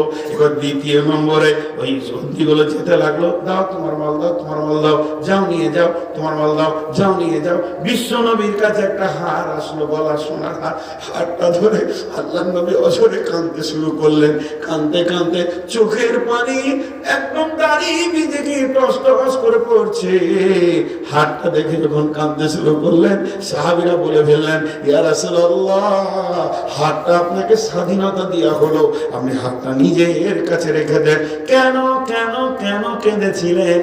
ওই হাতটা এনেছিলেন রসুলের বেটি জাইনাব। কার জন্য এসেছিলেন? তার জামাইকে মুক্তি করার জন্য। আর হাতটা কার ছিল? খাদিজা রাদিয়াল্লাহু তাআলা আনহার হার ছিল। সে তার বিয়েতে মেয়েকে উপহার দিয়েছিল। যখনই হাতটা এলো, বিশ্বনবী খাদিজা বলে কাঁদতে থাকলেন। খাদিজার হৃদয়টা, মুখটা মনে পড়ে গেল। তাই সাহাবীরা বলেছিলেন, ইয়া রাসূলুল্লাহ, এটা আপনি রেখেলেন। বিশ্বনবী বললেন, না, সকলের জন্য নিয়ম সমান। হাতটাকে ছুড়ে দিলেন বাইতুল মালে। তবু নবীজি চোখের পানি মুছতে লাগলেন। খাদিজা রে, বহুদিন পর তুমি আমার হৃদয়ে উঠেছে। তোমার চেহারা, তোমার চালচলন আমার হৃদয়কে বিগলিত করে দিয়েছে। খাদিজা রে, দর কেঁদেছিলেন। এরপরে সমস্ত মুক্তি চলে যাওয়ার পর থেকে যায় কয়টা মাত্র? 2-5-7টা থেকে গেছে। হ্যালো, তোমাদের কি অবস্থা? হুজুর, আমাদের কিছু না, আত্মীয় নাই, আছে, তারা নিজেরা খেতে পায় না। কিচ্ছু নাই? জি না, কিচ্ছু নেই। তাহলে আমাদের যারা আত্মীয়, তাদের এক বেলা জুটে না, 2-3 দিন না খেয়ে থাকে, তারা তামা কি করে ছাড়াবে? শিক্ষার কথা গুরুত্ব দেখেন। বিশ্বনবী বলছে, তোমরা লেখাপড়া জানো, লিখতে পড়তে জানো? জি হ্যাঁ, জানি, সুন্দর লিখতে পড়তে জানি। দয়ার নবী বললেন, হে বন্দী দল, আমার সাহাবীর ভিতরে যারা নিরক্ষর আছে, মূর্খ আছে, লিখতে পড়তে জানে না, তোমরা কয়েকদিন তাদেরকে লেখাপড়া শিখিয়ে দিয়ে তোমরাও মুক্তি পেয়ে যাবে। বিশ্বনবী শিক্ষাকে কত গুরুত্ব দিলেন, বন্দীকে শিক্ষার বিনিময়ে আজাদ করে দিলেন। এই শিক্ষার কত গুরুত্ব! জি ভাই, শিক্ষার কত গুরুত্ব! সকলেরই বড় সেই বিদ্যা আছে যার, বিদ্যা সম্বন্ধ অনুগতা আছে আর। প্রথমেই কবিতাটা বলেছি, অতএব পৃথিবী সেরা সম্পদ হলো শিক্ষা। একজন বড় পণ্ডিত হিন্দু ভদ্রলোক, তিনি বলেছেন, যদি কোন পিতা তার পুত্রকে ল্যান্ড দিল, জায়গা দিল, জমি দিল, পুকুর দিল, বাগান দিল, ফ্ল্যাট দিল, টাকা দিল, পয়সা দিল, সোনা দিল, কিছুই দিল না, কিছুই দিল না, আর যদি একটা পিতা ল্যান্ডকে বিক্রি করলো, জায়গা বিক্রি করলো, জমি বিক্রি করলো, ফ্ল্যাট বিক্রি করলো, সোনা দানা বিক্রি করলো, গাড়ি বিক্রি করলো, ছেলেকে শিক্ষার আলো দিয়ে গেল, ইনি সব দিয়ে চলে গেলেন, ও কিছুই দিতে পারলো না, এ সবটাই দিয়ে দিল। অতএব বিশ্বনবী বলেছেন, তালাবুল ইলমি ফারিজাতুন আলা কুল্লি মুসলিমিন। এবার দেখেন, আপনাদের সঙ্গে আমার মত কিন্তু উল্টো পাল্টা হবে। কতক্ষণ আমার বক্তব্য রাখা হলো? হ্যাঁ, 1.5 ঘন্টা নয়, 100 ঘন্টা। ভারত থেকে এসেছি, এত কাঁচা মাল নয়, খুব শিয়ানা মাল, লিখে রেখেছি, ঘটাই উঠেছি। জি হ্যাঁ, মাত্র 44 মিনিট, কিছুই মানব না। সময় দেখেন না। একটা মজার কথা বলি, শিক্ষা ভালো না খারাপ? তিনবার জিজ্ঞেস করবো, স্বীকারোক্তি নিব। শিক্ষা ভালো না খারাপ? আপনারা একটু সাউন্ড বাড়ান। শিক্ষা ভালো না খারাপ? এবার বলি, শিক্ষা জাতির মেরুদণ্ড। পৃথিবীর সমস্ত এডুকেশন বিভাগের দার্শনিকরা একমত, কিন্তু আমি বলি শিক্ষা জাতির ক্যান্সার। শিক্ষা জাতিকে এগিয়ে নিয়ে যেতে পারেনি, বরং পিছিয়ে দিয়েছে। শিক্ষা যে ভালো তাই নয়, সব শিক্ষা ভালো না। পকেট মারা শেখা, গান শেখা, বাজনা শেখা, তারপরে মানুষ মার্ডার করা শেখা, এইসব ভালো জিনিস নয়। তো ভালো কি? জি, ভালো হচ্ছে সুশিক্ষা। জি না, জাতির মেরুদণ্ড কি? জাতির মেরুদণ্ড শিক্ষা নয়। সাহাবা রাদিয়াল্লাহু আজমাইনরা বলেছিলেন, তাআল্লামনাল ঈমান সুম্মা তাআল্লামনাল কুরআন। পৃথিবীর বুকে আমরা প্রথমে ঈমান শিখেছি, তারপরে কোরআন শিখেছি। অতএব ঈমান হলো জাতির মেরুদণ্ড।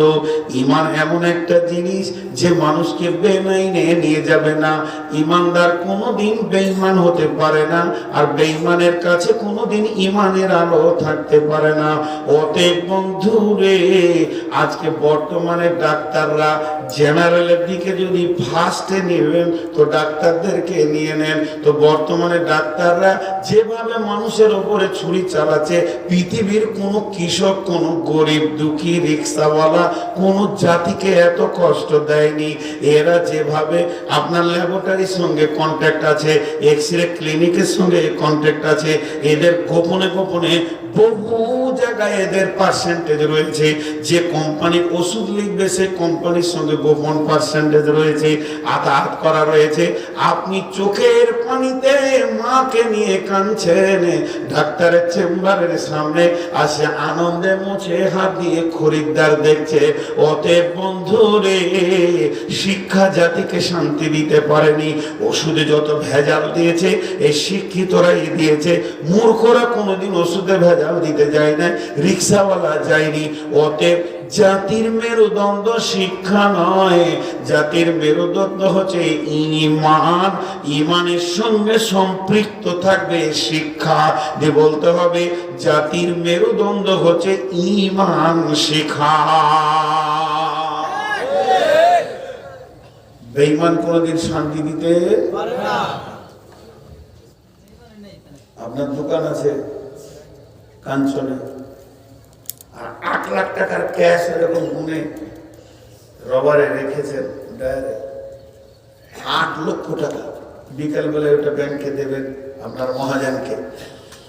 দুপুর বেলায় বাড়ি এসছেন ভাত খেতে, আর ভাতের খাবারটা এমনি করে ভালো করে মাখিয়ে মুখে দিতে যাবেন, আর মনে পড়েছে 8 লক্ষ টাকা ডয়ারে আছে, চাবিটা আবার টেবিলে নামানো আছে, আর কুলাঙ্গার বেটাটা আছে প্রতিদিন যে পকেট মারে, ও ভাত খাবে না দৌড়বে? ভাতের থালাতে পা পড়ে যাবে, হুঁশ থাকবে। কিন্তু যদি ওই সময় মনে পড়ে যে ইমানদার কাজের লোকটা আছে, দৌড়বে? ভাত খাবে, আরাম করবে।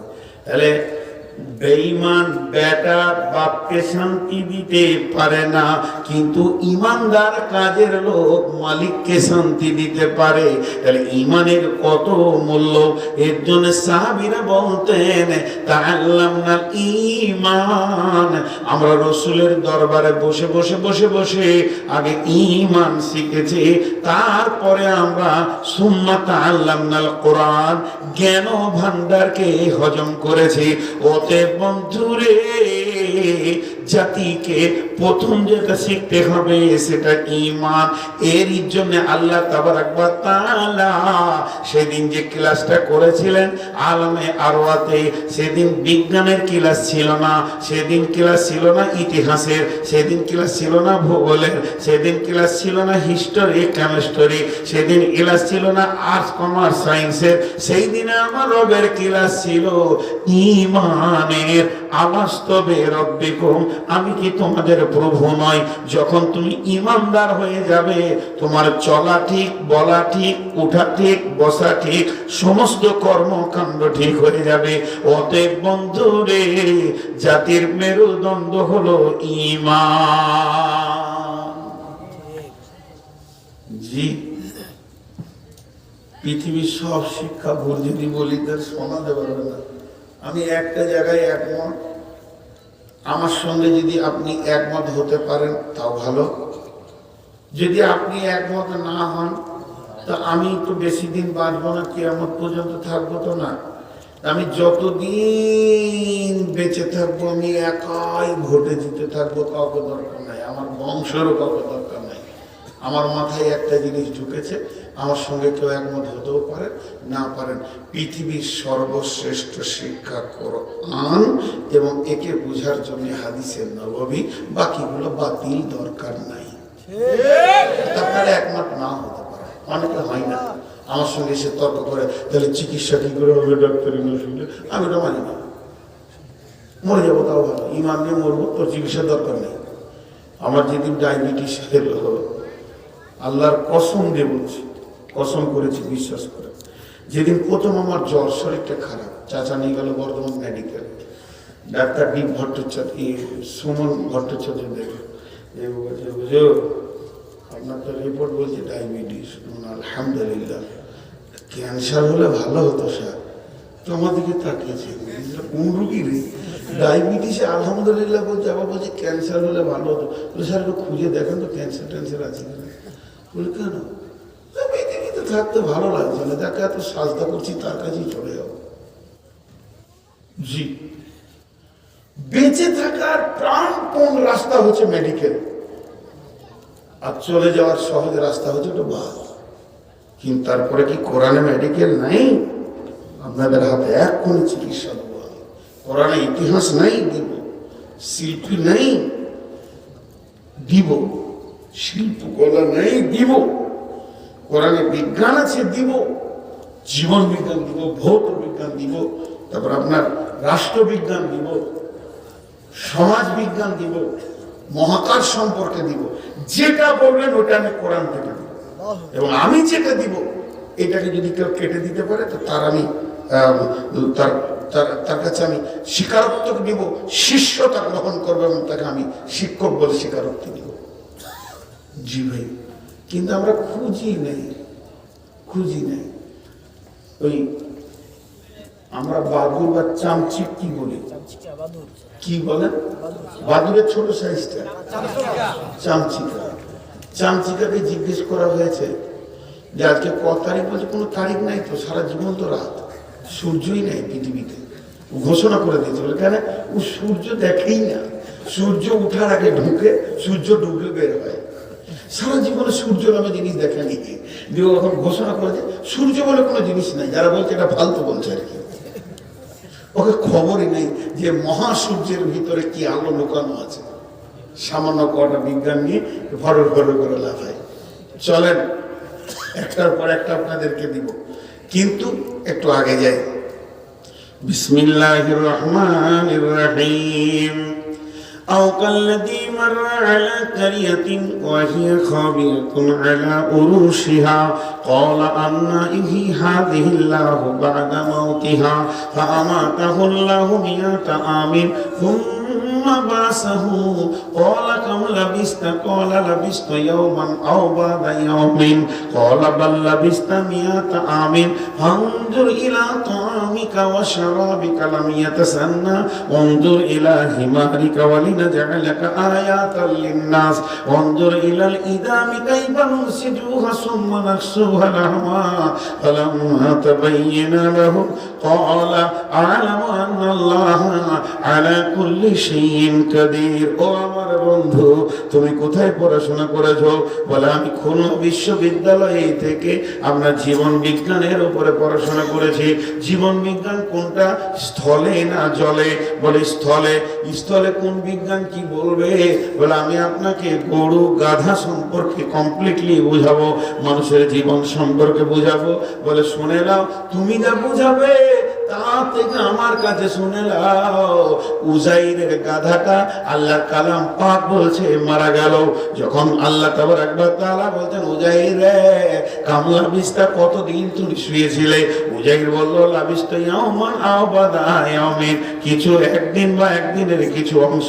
আল্লাহ তাবারক ওয়া তাআলা বলতেন বাল্লা বিস্তা মিয়াতা আমিন ফানজুর ইলা তামিকা ওয়া শারাবিকা লাম ইয়াতাসান্না। ওই তোমার সেই পানপাত্র মানে যেখানে ছিল আপনার আঙ্গুরের রস আর কি ছিল, আর ডমুর ছিল, আঙ্গুর ছিল, সেগুলো নষ্ট হলো না।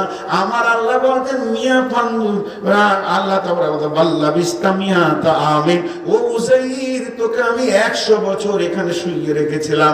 100 বছরে গাধা শেষ, গাধার হাড্ডি পর্যন্ত শেষ, কিন্তু যেটা শেষ হওয়ার কথা সেই শেষ হওয়ার কথা যেটা আঙ্গুরের রসটা, ডমুরটা, আঙ্গুরটা যেমন কার থেকে গেছে, এগুলো কোনো কাজেই হলো না, নষ্ট হলো না। আর যেটা নষ্ট হওয়ার কথা নয় সেটা নষ্ট হয়ে গেছে। ও জীবন বিজ্ঞানী তুমি বলো। এরপরে আমার আল্লাহ বলছেন ফানজুর ইলা তামিকা ওয়া সারাবিকা ওয়ানজুর ইলা হিমারিকা, তুই চোখের পাতা মেলবি না, খালি তাকিয়ে থাক, দেখ আমি কেমন করে তোর গাধাটাকে বানাচ্ছি। ওয়ানজুর ইলা হিমারিকা ওয়ালিনাজআলাকা আয়াতাল লিন্নাসি ওয়ানজুর ইলাল ইদামি কাইফা নুরসিলুহা সুম্মা নাকসুহা লাহমা, তুই তাকিয়ে দেখ আমি আল্লাহ নিদর্শন কেমন বানাবো তোর সারা বিশ্বের জন্য। তখন মাটির ভিতর থেকে হাড়ের ফার্নিচার গুলো এসে সুন্দরভাবে জুড়ে গেল। এরপরে মাংস লেগে গেল, সুম্মা নাকসুহা লাহমা, যখন মাংসটা লেগে গেছে গাধাটা মাথাটা কি করে হিলিয়ে জোরে ছিটে দিয়েছে। আর সঙ্গে সঙ্গে উজাইর বলছে ক্বালা আ'লামু আন্নাল্লাহ আলা কুল্লি শাইইন কাদির, ও পৃথিবীর প্রভু রে আমি ভালো করে জানি যে আপনি সমস্ত জিনিসের উপরে ক্ষমতাবান। লিল্লাহি তাকবীর, লিল্লাহি তাকবীর। আর কোরআনের আলো জয় করে যাও, সকল বিধান বাতিল করো, ওহির বিধান কায়েম করো। লিল্লাহি তাকবীর। নাম্বার 2, এটা গেল আপনার মানে স্থল বিভাগে। এরপরে যদি আপনি বলেন যে আমি এমন বিজ্ঞান পড়াশোনা করেছি, কোথা থেকে পড়েছি মানে চিটাগাং থেকে পড়েছি, আমি জল বিভাগের বলবো রুই মাছ কিভাবে চলে, সে তার শ্বাস নেয় ফুলকো দিয়ে এবং সে পেছনকার নেজটা দিয়ে সে নিজেকে ব্যালেন্স রাখে, সামনে পাখনা দিয়ে সে হাঁটে। একটা পানিতে মাছ ঘোড়ার থেকে বেশি জোরে যেতে পারে, মাছের পজিশনটা এরকম, তার আঁশ আছে, আঁশগুলো এই কাজে এসে লাগায়। তুমি মাছের যতগুলি বক্তব্য দিবে দিয়ে দাও, আমি 2খানা মাছের কথা কোরআন থেকে বলবো। আমার ভাইন্না নাসিতু ওমা আনসানি হু ইল্লা শাইতানু আরাওয়াইতা ইজ আওয়াইনা ইলা সাখরাতি ফাইন্নি নাসিতুল হুতা ওমা আনসানি হু ইল্লা শাইতানু আন আযকুরাহু ওয়াত্তাখাদু ফি সাবিলাহু ফিল বাহরি আযাবা। বন্ধুরে আল্লাহ সূরা কাফের ভিতরে বলছেন, কাফের ভিতরে যখন মুসা তার বন্ধু তার সঙ্গী ঈসা ইবনে নুনকে নিয়ে খিজিরের মোলাকাতে যাচ্ছিল, তারা একটা পাথরের মাথা দিয়ে শুয়েছিল। আর সেই মাথা দিয়ে শুয়ে থাকতে তাদের কাছে ছিল কি ভাজা মাছ, ভাজা মাছ, ভাজা মাছ, ভাজা মাছ। 3বার 4বার বলছি, মাছটাকে তেল দিয়ে মচমচে করে ভেজেছে। কেউ বলে একটু খেয়েও দেখেছিল। এই ভাজা মাছকে নিয়ে গিয়ে তার ব্যাগের মধ্যে রেখে দিয়ে নদীর ধারে শুয়ে আছে। এমন সময় আবে হায়াত যখন মাছটার গায়ে লাগলো, ওই মাছটা জীবিত হয়ে পানির ভিতরে চলে গেল। আবার আল্লাহ বলছেন ফিল বাহারি আযাবা, একটা সে পানিতে সুড়ঙ্গ রাস্তা হয়ে গেল। ও পৃথিবীর বিজ্ঞানী রে, তোমাদেরকে আমি চ্যালেঞ্জ দিচ্ছি, কোরআন থেকে তোমরা বলে দাও ভাজা মাছ কি করে জীবিত হলো। পৃথিবীর কোন বিজ্ঞানীর ক্ষমতা নাই এখানে দাঁত বসায়। এখানে একমাত্র কাজ করবে কে? তার নাম হচ্ছে ঈমান। আমার আল্লাহ বলেছেন ওটাই সত্য এবং ভাজা মাছ জীবিত হয়েছে। পৃথিবীর কোন বিজ্ঞানী এখানে এসে মাথা পড়তে পারবে না, পারবে না, পারবে না, পারবে না। চলেন আর কি নেবেন? রাষ্ট্রবিজ্ঞান সমাজকে কি করে চালাবে। বিসমিল্লাহির রহমানির রহিম। قل تعالوا أتلوا ما حرم ربكم عليكم ألا تشركوا به شيئا وبالوالدين إحسانا ولا تقتلوا أولادكم من إملاق نحن نرزقكم وإياهم ولا تقربوا الفواحش ما ظهر منها وما بطن ولا تقتلوا نفس التي حرم الله إلا بالحق ذلكم وصاكم به لعلكم تعقلون ولا تقربوا مال اليتيم إلا بالتي هي أحسن حتى يبلغ أشده وأوفوا الكيل والميزان لا نكلف نفسا إلا وسعها وإذا قلتم فاعدلوا ولو كان ذا قربى وبعهد الله أوفوا ذلكم وصاكم به لعلكم تذكرون আল্লাহ এখানে 10 খানা ধারা বর্ণনা করছেন যেগুলোকে নিয়ে রাষ্ট্রকে চালানোর কথা বলেছেন। সহজ করে একটা বিচার বিভাগ বলে দিই। হযরত সুলাইমানের জামানায় একটা মেয়ে, 2টি মেয়ে জঙ্গলে লকড়ি আনতে যায়, তার মধ্যে একটা মেয়ের বাচ্চাকে বাঘে নিয়ে চলে যায়। হযরত সুলাইমানের কাছে একটা মেয়ে, দাউদের কাছে একটি বাচ্চা, 2টি মেয়ে আপিল করে দেয়। হযরত দাউদ বলে, ও মা, তোমার বয়স বড়, তুমি বাচ্চাটা নাও, তুমি শিশু, তুমি আল্লাহ তোমাকে বাচ্চা পরে আবার দেবে। কিন্তু হযরত সুলাইমান বললেন, আব্বা, যদি আমাকে একবার বিচার বিভাগটা ছেড়ে দেন তাহলে আমি একটা সুন্দর বিচার করে দেখাতে পারি। যোগ্য পিতার যোগ্য পুত্র। বাপ বলল, তাহলে তুমি বিচারটা দেখাও, মানে সন্তানটা নামিয়ে দাও। হযরত সুলাইমান বাড়ির ভিতরে গিয়ে এইভাবে তলোয়ারটা নিয়েছে, মাথার উপরে তুলেছে আর বলেছে যে আমি মারবো একটি কোপ, বাচ্চাটা 2 ভাগ হয়ে যাবে, তুমি একটা তুলে নেবে, তুমি একটা তুলে নেবে। এবার যে মেয়েটির বাচ্চা দৌড়ে এসে পাটা জড়িয়ে ধরে বলছে, হুজুর কেটে দেবেন না, চোখে দেখতে পারবো না, বেঁচে থাকলে তো অন্তত দেখবো, আমার ভাগটা ওকে দিয়ে দিলাম। হযরত সুলাইমান বললেন, না, এই সন্তানটার মালিক তুমি। একটা ঘটনা ঘটেছিল ইন্ডিয়াতে। ঘটনাটা ইন্ডিয়ার নয়, ঘটনাটা আমেরিকার, আস্তাগফিরুল্লাহ, ইংল্যান্ডের, কিন্তু বিচার হয়েছিল ইন্ডিয়ার মাটিতে। জি ভাই, ইংল্যান্ডের ঘটনা ইন্ডিয়ার মাটিতে বিচার হয়েছে, দিল্লিতে বিচার হয়েছিল এবং মাহাদুর তালিম মাদ্রাসাতে বিচার হয়েছে। তাও বলে দিচ্ছি, কওমি মাদ্রাসাতে, জি, কোনো সরকারি প্রতিষ্ঠানে নয়। কোনো কারণবশত হসপিটালে 2টি মেয়ে একসঙ্গে বাচ্চা হয়, এই বাচ্চার নাম্বারিং গোলমাল হয়ে যায়। একটা বাচ্চার নাম্বারিং হয় আর একটা হয় না। তো এই নাম্বারিং না হওয়ার কারণে মেয়ে সন্তান একটা, একটা পুরুষ সন্তান। সবাই বলে বেটাটা আমার, মেয়েটা আমার নয়, দুজনই। মেয়েটা কোথায় যায়? কোনো কারণবশত ঘটনাটা ঘটেছিল। এই নিয়ে পাশ্চাত্য দেশ বড় রকম চিন্তা ভাবনা, মেয়েটা কাকে দিবে এই দুজনের মধ্যে। দুজনেই আবার দাবি করছে আমার ছেলে আমাকে দাও। বিচার বিভাগ সেখানে পারেনি। ওদের মধ্যে একটা সদস্য মুসলিম ছিলেন, ওকে নাকি বলেছে যে তোমরা তো বলো কোরআন সব বিচার করে দিতে পারে সব যুগের, আজকে করে দেখতো, আজকে করে দেখ। ওরা ওখান থেকে চিঠি লিখে পাঠায় দিল্লি মাহদুদ তালিম মাদ্রাসায় সেই চিঠি পৌঁছাবো। তারপরে এরা কি করলো, আলেমরা বসে গেল, তাই তো কি করা যায়, কে মেয়ের মা আর কে ছেলের মা। অনেক সার্চিং করে আমার আল্লাহ তাদের ব্রেনে দিল, সূরা নিসাতে তোরা ঢুকে যা, পৈতৃক সম্পত্তিতে সন্তান পাবে ডবল, ছেলে সন্তান পাবে ডবল আর মেয়ে সন্তান পাবে হাফ, 1। আবার ছেলে সন্তান যদি পায় 1, মেয়ে সন্তান পাবে হাফ। এইটাই বিচার হয়ে গেল। আয়াত নম্বর তুলে দিয়ে তাদেরকে সুন্দর করে প্যাডে লিখে পাঠিয়ে দেওয়া হলো। আল্লাহ তাবারাক ওয়া তাআলা ছেলে মেয়ের ব্যাপারে পৈতৃক সম্পত্তিতে অর্ধেক আর হাফ, হাফ আর গোটা, ডবল আর অর্ধেক, মানে 1 বলে দিয়েছে। অতএব হে ইংল্যান্ডবাসী, পৈতৃক সম্পত্তিতে ছেলে যদি 2 বিঘা পায়, মেয়ে 1 বিঘা পাবে। এটা যখন আল্লাহ বিচার করেছে, তো আল্লাহর বিচারও একই ধারাতেই থাকবে। ওই 2টি মেয়েকে তোমরা ল্যাবরেটরিতে নিয়ে যাও, ল্যাবে নিয়ে গিয়ে ওদের স্তন থেকে দুধকে বের করো, আর দুধকে বের করার পর ওটাকে ল্যাবে দাও। ল্যাবে দেওয়ার পর দেখবে দুধ হলো সন্তানের জন্য মাতৃত্ব সম্পত্তি। দেখো তোমরা কে ছেলের মা আর কে মেয়ের মা বুঝে নেবে। যখন 2টি মেয়ের দুধকে ল্যাবে দেওয়া হলো, তখন দেখা যাচ্ছে একটা মেয়ের দুধে যে সোডিয়াম ফসফরাস রয়েছে, যতটা ভিটামিন রয়েছে, আর একটা মেয়ের দুধে তার থেকে হাফ রয়েছে।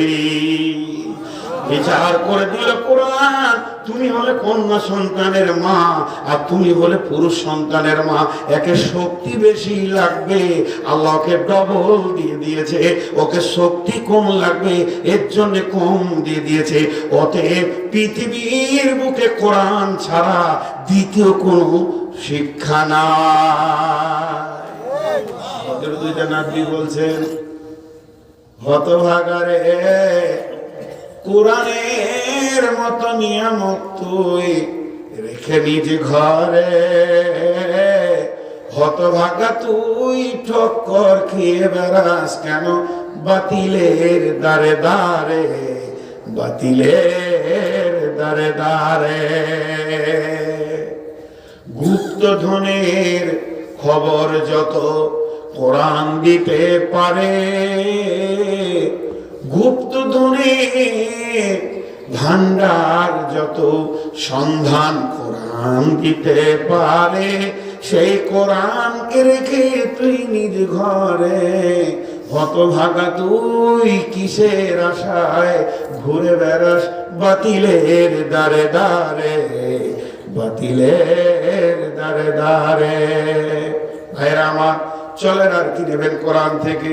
এবার যদি ভৌত বিজ্ঞান নিতে চান, বিসমিল্লাহির রহমানির রহিম সূরা ইয়াসিনে ঢুকে যেতে হবে। সূরা ইয়াসিন আল্লাহ বলছেন, অমিন আয়াতি ও অমিন আয়াতি وَأَلْزُ الْمَيْتَةَ وَأَحْيَيْنَاهَا وَأَخْرَجْنَا مِنْهَا حَبًّا فَمِنْهُ يَأْكُلُونَ। লম্বা কথা রয়েছে। আমার আল্লাহ বলছেন, এই মাটির ভিতরে কি কারিশমা আমি রেখেছি, তোর বাপকে পুঁতে দিবি পচে যাবে, লোহার মতো শক্ত জিনিস দিবি ভেরিস হয়ে যাবে, মোটরের মতো কাঁচা মাল দিবি রিটার্ন তোকে ফসল দিবে। একই মাটিতে ফসল ফলে, অম্ল তিক্ত ঝাল, সেই মাটির উপাদান সাদা বেগুনি লাল। আবার শেখ সাদি বলছে, নিহাদ লাল ফিরোজ দরসুল বেসান গুলে লাল দরসা কে ফিরোজ রং। আর মাটিটা হলো মাটি কালার, আর একই মাটির রসে একটা গাছের পাতা সবুজ একটা লাল, আবার ফুলটা লাল বৃত্তিটা সবুজ। ও দয়াল মাবুদ গো, এই মাটির ভিতরে তোমার কি কারিশমা ভরা রয়েছে। শুধু তাই নয়, আল্লাহ তাবারাক ওয়া তাআলা মাটির জন্য বলছে প্রতি বছর মেরে দিয়ে নতুন জীবিত করে তোদেরকে ফসল ধারণের ক্ষমতা দিয়ে দিই। তাহলে কোরআন আপনাকে ভৌত বিজ্ঞানের কথা বললো। চলেন এবার চলে একটু ইতিহাসের দিকে। আগেকার যুগে পশু মেরে খেতে, একটু আগে বললাম এটা ভুল ধারণা যে হাজার হাজার বছর আগেকার লোকেরা বনে জঙ্গলে থাকতো, তারা পশু মেরে খেত, তারা অমুক করতো তসুক করতো। জি না, পৃথিবীর প্রথম মানুষ ছিলেন হযরতে আদম, যাকে আল্লাহ নিজের হাতে বানিয়েছিলেন। আর তিনি নবী, এমন একটা নবীর নাম বলতে পারবেন না যে পশু মেরে পুড়িয়ে হারাম খেয়েছে, তার ভিতরে হালাল হারামের জ্ঞান ছিল না। অতএব এটাও ভুল ধারণা বন্ধুরে। আসেন, সত্য জিনিস নেবেন, কোরআনের কাছে পৌঁছে যান। এরপরে আপনি যদি বলেন যে কোরআন কি পদ্য দিতে পারে, বলে জি পারে। কোরআনের মতো ঝংকারওয়ালা পদ্য কেউ দিতে পারবে না। ওয়াশ-শামসি ওয়া যুহাহা ওয়াল কামারি ইযা তালাহা ওয়ান নাহারি ইযা দাল্লাহা ওয়াল লাইলি ইযা ইয়াগশাহা ওয়াস সামাই ওয়া মা বানাহা ওয়াল আরদি ওয়া মা তাহাহা ওয়া নাফসি ওয়া মা সাওয়াহা ফাআলহামাহা ফুজুরাহা ওয়া তাকওয়াহা قد أفلح من زكاها وقد خاب من دساها كذبت ثمود بتقواها إذ انبعث أسقاها فقال لهم رسول الله ناقة الله وسقياها فكذبوه فعقروها فدمدم عليهم ربهم بذنبهم فسواها ওয়ালা ইয়াখাফু উকুবাহা। কি নেবেন খালি কোরআনের কাছ থেকে বলেন, কি নেবেন? সর্বোপরি রিজাল্টটা দিয়ে দিই। রিজাল্টটা বিশ্বনবী এটাকে দিয়ে বিশ্ব শাসন করেছেন, ঠিক না ভুল? 23 বছর তিনি শাসনের গদিতে ছিলেন। কয় বছর? 23 বছরে কটা রেপ কেসের আসামি ধরা পড়েছে? তিনটে। তাও তাদের বিচার হয়ে গেছে। আর যারা অহংকার করে যে আমরা পৃথিবী চালাবো আমাদের জ্ঞান দিয়ে, সেই ইংল্যান্ডের 2006 সালের কথা বলছি, প্রতি মিনিটে 250 মেয়ে দর্শন হচ্ছে। এদের দ্বারা কি চলে? জি, এ শিক্ষা দিয়ে চলবে না। দেখেন, আমি আরেকটা কথা আপনাদেরকে বলে থাকি, সেটা হচ্ছে পৃথিবীর কোন মসজিদে লেখা নাই ধূমপান নিষেধ, কিন্তু বাসে, ট্রেনে, অফিসে লেখা আছে না? বন্ধ হয়েছে? বন্ধ হয়নি। আর মসজিদে কেউ মুড়ি খায়? খায় না। কারণ নেতা মারা গেছে, আইন বেঁচে আছে। আর এখন নেতা বেঁচে আছে, আইন মরে গেছে। কারণ এদের দ্বারা কিছু হবে না। তো দুটি ছাত্রর কথা আপনাদের সামনে বলি। এটা একটা গিলাস আর একটা গিলাস, কোনটা পানি ঠান্ডা না গরম হাত দিলে বুঝতে পারবেন। বোর্ডে একটা দাগ টেনে দিলে ছোট না বড় বলতে পারবেন না, দুটা দাগ টানলে তখন ছোট না বড় বলতে পারবেন। তো বর্তমান যুগের এক মন্ত্রী, বর্তমান কম্পিউটার যুগের, অগ্রগতির যুগের, ট্যাক্স ফ্যাক্স ক্লাক্স এইসব যুগের মন্ত্রী, তাদের বিজ্ঞানের ব্রেন মজবুত, কি করলো? সে বাংলাদেশ বেড়াতে এসেছে, কিংবা বাংলাদেশের কোনো মন্ত্রী ভারতে গেছে, তার সকালকার নাস্তা খরচ কত? জি ভাই, একবার যদি মন্ত্রী ঘুরে আসে বা যাই, কত খরচ দেশে? 12,000। কে বলছে? খরচের হিসাব 12,000 কোটির দিকে চলে যাবে। এরা দেশ চালাচ্ছে, চলে নোটের যুগের মানুষ। যিনি মসজিদে নববীর ভিতরে পিএইচডি করিয়েছেন ছাত্রদেরকে, অগো মানুষ বাংলাদেশবাসী চিনে নাও গো মাদ্রাসা, কেন হলো কার হুকুমে তোমাদের এই মাদ্রাসা? মসজিদেরই নববীতে তোলাবারের সাথে বসে মাওলানা যে ছিলেন তিনি হযরত মুহাম্মদ মুস্তাফা, চিনে নাও গো মাদ্রাসা। তিনি মসজিদের ভিতরে পিএইচডি করে দিয়েছেন, ওখানেই রাষ্ট্রবিজ্ঞান শিখিয়ে দিয়েছেন। বন্ধুরা আমার, হযরত উমরের জামানায়, উমর তখন খলিফা, তিনি কয়েকজন সৈন্যকে কালেমার দাওয়াত দিয়ে জেরুজালেমে পাঠিয়েছেন। জেরুজালেমওয়ালা বুঝে নিয়েছে এগুলো উমরের সৈন্য, এদের সঙ্গে ধৃষ্টতা করলে উমর ছাড়বে না। উমরের যত সৈন্য আছে, আমার দেশে তত নাগরিক নাই, আমি ক্ষুদ্র দেশে বাস করি, তাহলে উমরের সঙ্গে জিহাদে গিয়ে হবে না, বরং সন্ধি করে নিতে হবে, আপোষ করে নিতে হবে। তাই সে একটা চিঠি লিখলেন হযরত উমরকে, আর চিঠি লেখার পর একটা দূতকে দিয়ে দিলেন। এই চিঠিটা মদিনা মানবরায় গিয়ে আমিরুল মুমিনিন খলিফাতুল মুসলিমিন উমরের কাছে পৌঁছে দাও। সে চিঠিটা নিয়ে ওখান থেকে আস্তে আস্তে মদিনা মানবরায় গিয়ে পৌঁছালেন। পৌঁছানোর পর কাউকে জিজ্ঞেস করছে মসজিদে নববী কোনটা, এই সামনে চলে যান, বাম দিকে গিয়ে দেখবেন ডান হাতে মসজিদটা। সে গিয়ে গিয়ে দেখছে সাইমন ঝরে পড়েছে কুটির, তুমি তো পরনে নিয়ে খেজুর পাতার প্রাসাদ তোমার বারে বারে গিয়েছে ক্ষয়ে, খেজুর পাতার ছানি, খেজুর গাছের পিলার। এইটা রাজভবন কি করে হয়, এটা কি করে সংসদ ভবন হয়, এটা কি করে পার্লামেন্ট হয়? তারপরও কাউকে বলছে আরে বাবু মসজিদ কোনটা, বলে চোখের দোষ হয়েছে নাকি, এটাই তো। মাথা ঘুরে গেল। আমিরুল মুমিনিন কোথায়, খলিফাতুল মুসলিমিন কোথায়? তিনি বাড়িতে না মসজিদে? দেখছে মসজিদে শুয়ে আছে, ছেলেকে জিজ্ঞেস করছে, বাবা তোমাদের আমিরুল মুমিনিন কোথায় ভাই? কত সাবধান আবার, দেখছিস না মসজিদে রেস্ট করছেন একটু? কিছুই নাই, বালুর ওপরে শুয়ে আছে, বালিশ নাই, হাতে মাথাটা দিয়ে একটু রেস্ট করছেন।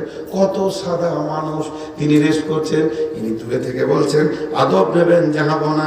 ইনি হচ্ছেন ইহুদি সারা, আদব নেবেন জাহাবনা, সালাম তো দেবেন না। হাজরত তোমার উঠে বলে, কে বাবা, কোথা থেকে এসছো তুমি? বলে জেরুজালেম থেকে এসেছি। ও বলো, সেখানে তো আমার লোক গেছে কালেমার দাওয়াতে। বলে হুজুর, এর জন্য আমাদের প্রাইম মিনিস্টার, আমাদের যিনি প্রধানমন্ত্রী, সেই বর্তমান জেরুজালেমের সব থেকে বড় গির্জার পোপ, তিনি আপনাকে একটা চিঠি দিয়েছেন।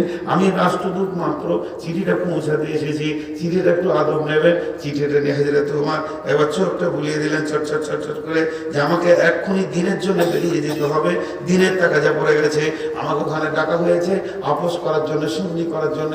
ওনাকে একটা আপনার কিনা সরকারি থেকে একটা খাদিম দেওয়া হয়েছিল, তার নাম ছিল আসলামা। খাদিমকে ডাক মারলেন, আসলামা আসলামা।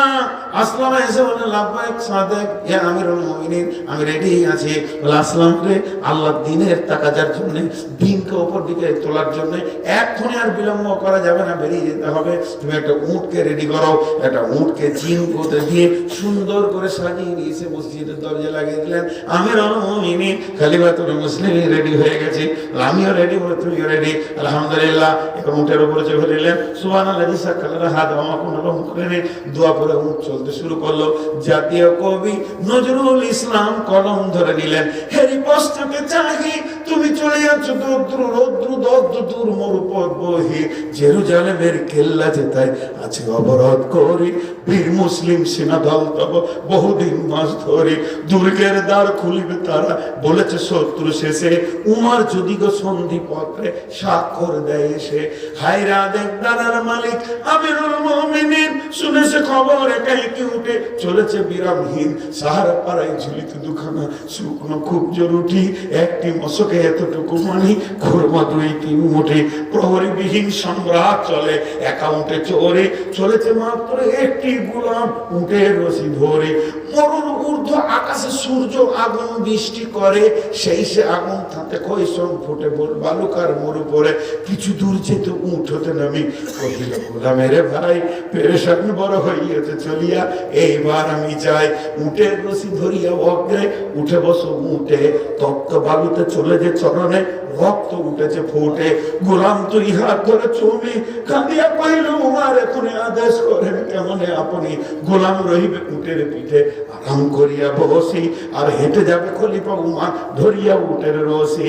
খলিফা হাসিয়া বলে, তুমি জিতে গিয়ে বড় হতে চাও ভাইরে, এমনই চলে রোজ কিয়ামতে আল্লাহ দিদিন বলিবে উমার ওরে, করিনি খলিফা মুসলিম জাহানের তরে, সুখ তরে তোরে কি জবাব দিব, কি করিয়া মুখ দেখাবো রসুলের ভাই, আমি তোমাদের প্রতিনিধি মাত্র, মোর অধিকার নাই আরামে সুখের মানুষ হইয়া মানুষের নিতে সেবা, ইসলাম বলে সকলে সমান, কে বড় ক্ষুদ্র কে বা, গোলাম চড়িল উটের পিঠে, উমার ধরিল রশি, মানুষ স্বর্গে তুলিয়ে ধরিয়া ধরাই নামিল শশী, লিল্লাহে তাকবীর।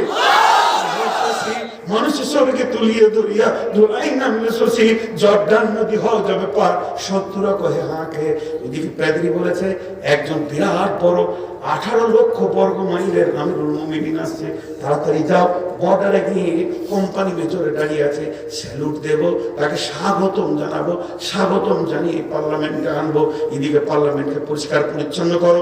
আমিরুল মুমিনিন আসছেন, বিশ্ব নবী একদম আখরি পয়গম্বরের দ্বিতীয় খলিফা আসছেন, তিনি আমিরুল মুমিনিন আসছেন। চারিদিকে যেন রই রই কাণ্ড, গোটা জেরুজালেম যেন চমকে উঠেছে। বিশ্ব নবীর সাহাবী আসছেন, ঠিক জর্ডান নদী পার হচ্ছে, জর্ডান নদীটা পার হয়েই জেরুজালেম ঢুকে যাবে।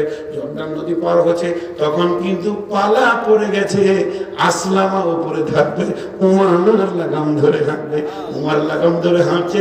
কোম্পানি মেজর জট করে স্যালুট মেরে দিয়ে বলছে, আদব নেবেন জাহাপনা, আমাদের দেশে আসার জন্য আমরা বড় ধন্য হয়েছি, আপনার পদার্পণে জেরুজালেম যেন ধন্য হয়ে গেছে।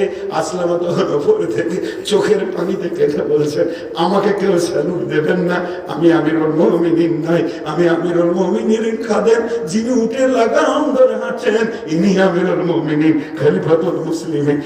পানি মেজর অঝর নয়নে কেঁদে বলছে, বাদশা দেখেছি, রাজা দেখেছি, বহুত কিছু দেখেছি এই পৃথিবীতে, কিন্তু মানুষ দেখিনি। আজকে একটা পরিপূর্ণ পূর্ণাঙ্গ মানুষকে দেখতে পেলাম, এর নাম মানুষ। গির্জা ঘরে গিয়ে বসলেন, আদবের সঙ্গে কথা চলতে চলতে উমার সময়টা দেখে নিলেন, জোহরের টাইম হয়ে গেল, নাসর হয়ে গেল। পাদ্রীকে বলছে, যাবো না, একটু আমাকে ছুটি দেন, কসরের 2 রাকাত নামাজ পড়ে আসি। তখন পাদ্রী বলছে, আমাদের এই আঙ্গিনায় গির্জায় পড়লে নামাজ হবে নাকি কবুল? খোদার দরগায় এখানে যদি পড়েন কি আল্লাহ কবুল করবে না? হাজরে তোমার দূরদর্শিতা জ্ঞান ছিল, এর জন্য হয়তো তোমার বললেন, আমি যদি এখানে আজকে নামাজ আদায় করি তাহলে আমার সৈন্যদেরকে রাখতে পারবো না, তারা ভাববে হয়তো আমিরুল মুমিনিন ইশারা করেছে, নামাজ পড়ে জেরুজালেম জয় হয়ে গেল। গির্জাতে নামাজ হলো মানে জেরুজালেম জয় হয়ে গেল। ইসলাম নয় ধর্ম নাই যে খোদার বিধান করো, গির্জার মন্দিরে ভেঙে মসজিদে মুসলমান, এটা ইসলাম কোনোদিন মেনে নেয়নি, কাউকে আঘাত দিয়ে কিছু করা যাবে। এই কথা যখনই বললেন তখন তাড়াতাড়ি উঠে দাঁড়িয়ে বলছেন, আমিরুল মুমিনিন, আমির খলিফাতুল মুসলিমিন, একবার হাতটা আমার দিকে বাড়িয়ে দেন, আমার দিকে আপনার হাতটা বাড়িয়ে দেন। হাজরে তোমার হাতটা বাড়িয়ে দিলেন। পোপ তখন হাতটা ধরে বললেন, আশহাদু আল্লা ইলাহা ইল্লাল্লাহু ওয়া আশহাদু আন্না মুহাম্মাদান আবদুহু ওয়া রাসূলুহু। জেরুজালেমের জন্য আর কোন সন্ধি নাই, গোটা জেরুজালেম আপনার হাতে তুলে দিলাম।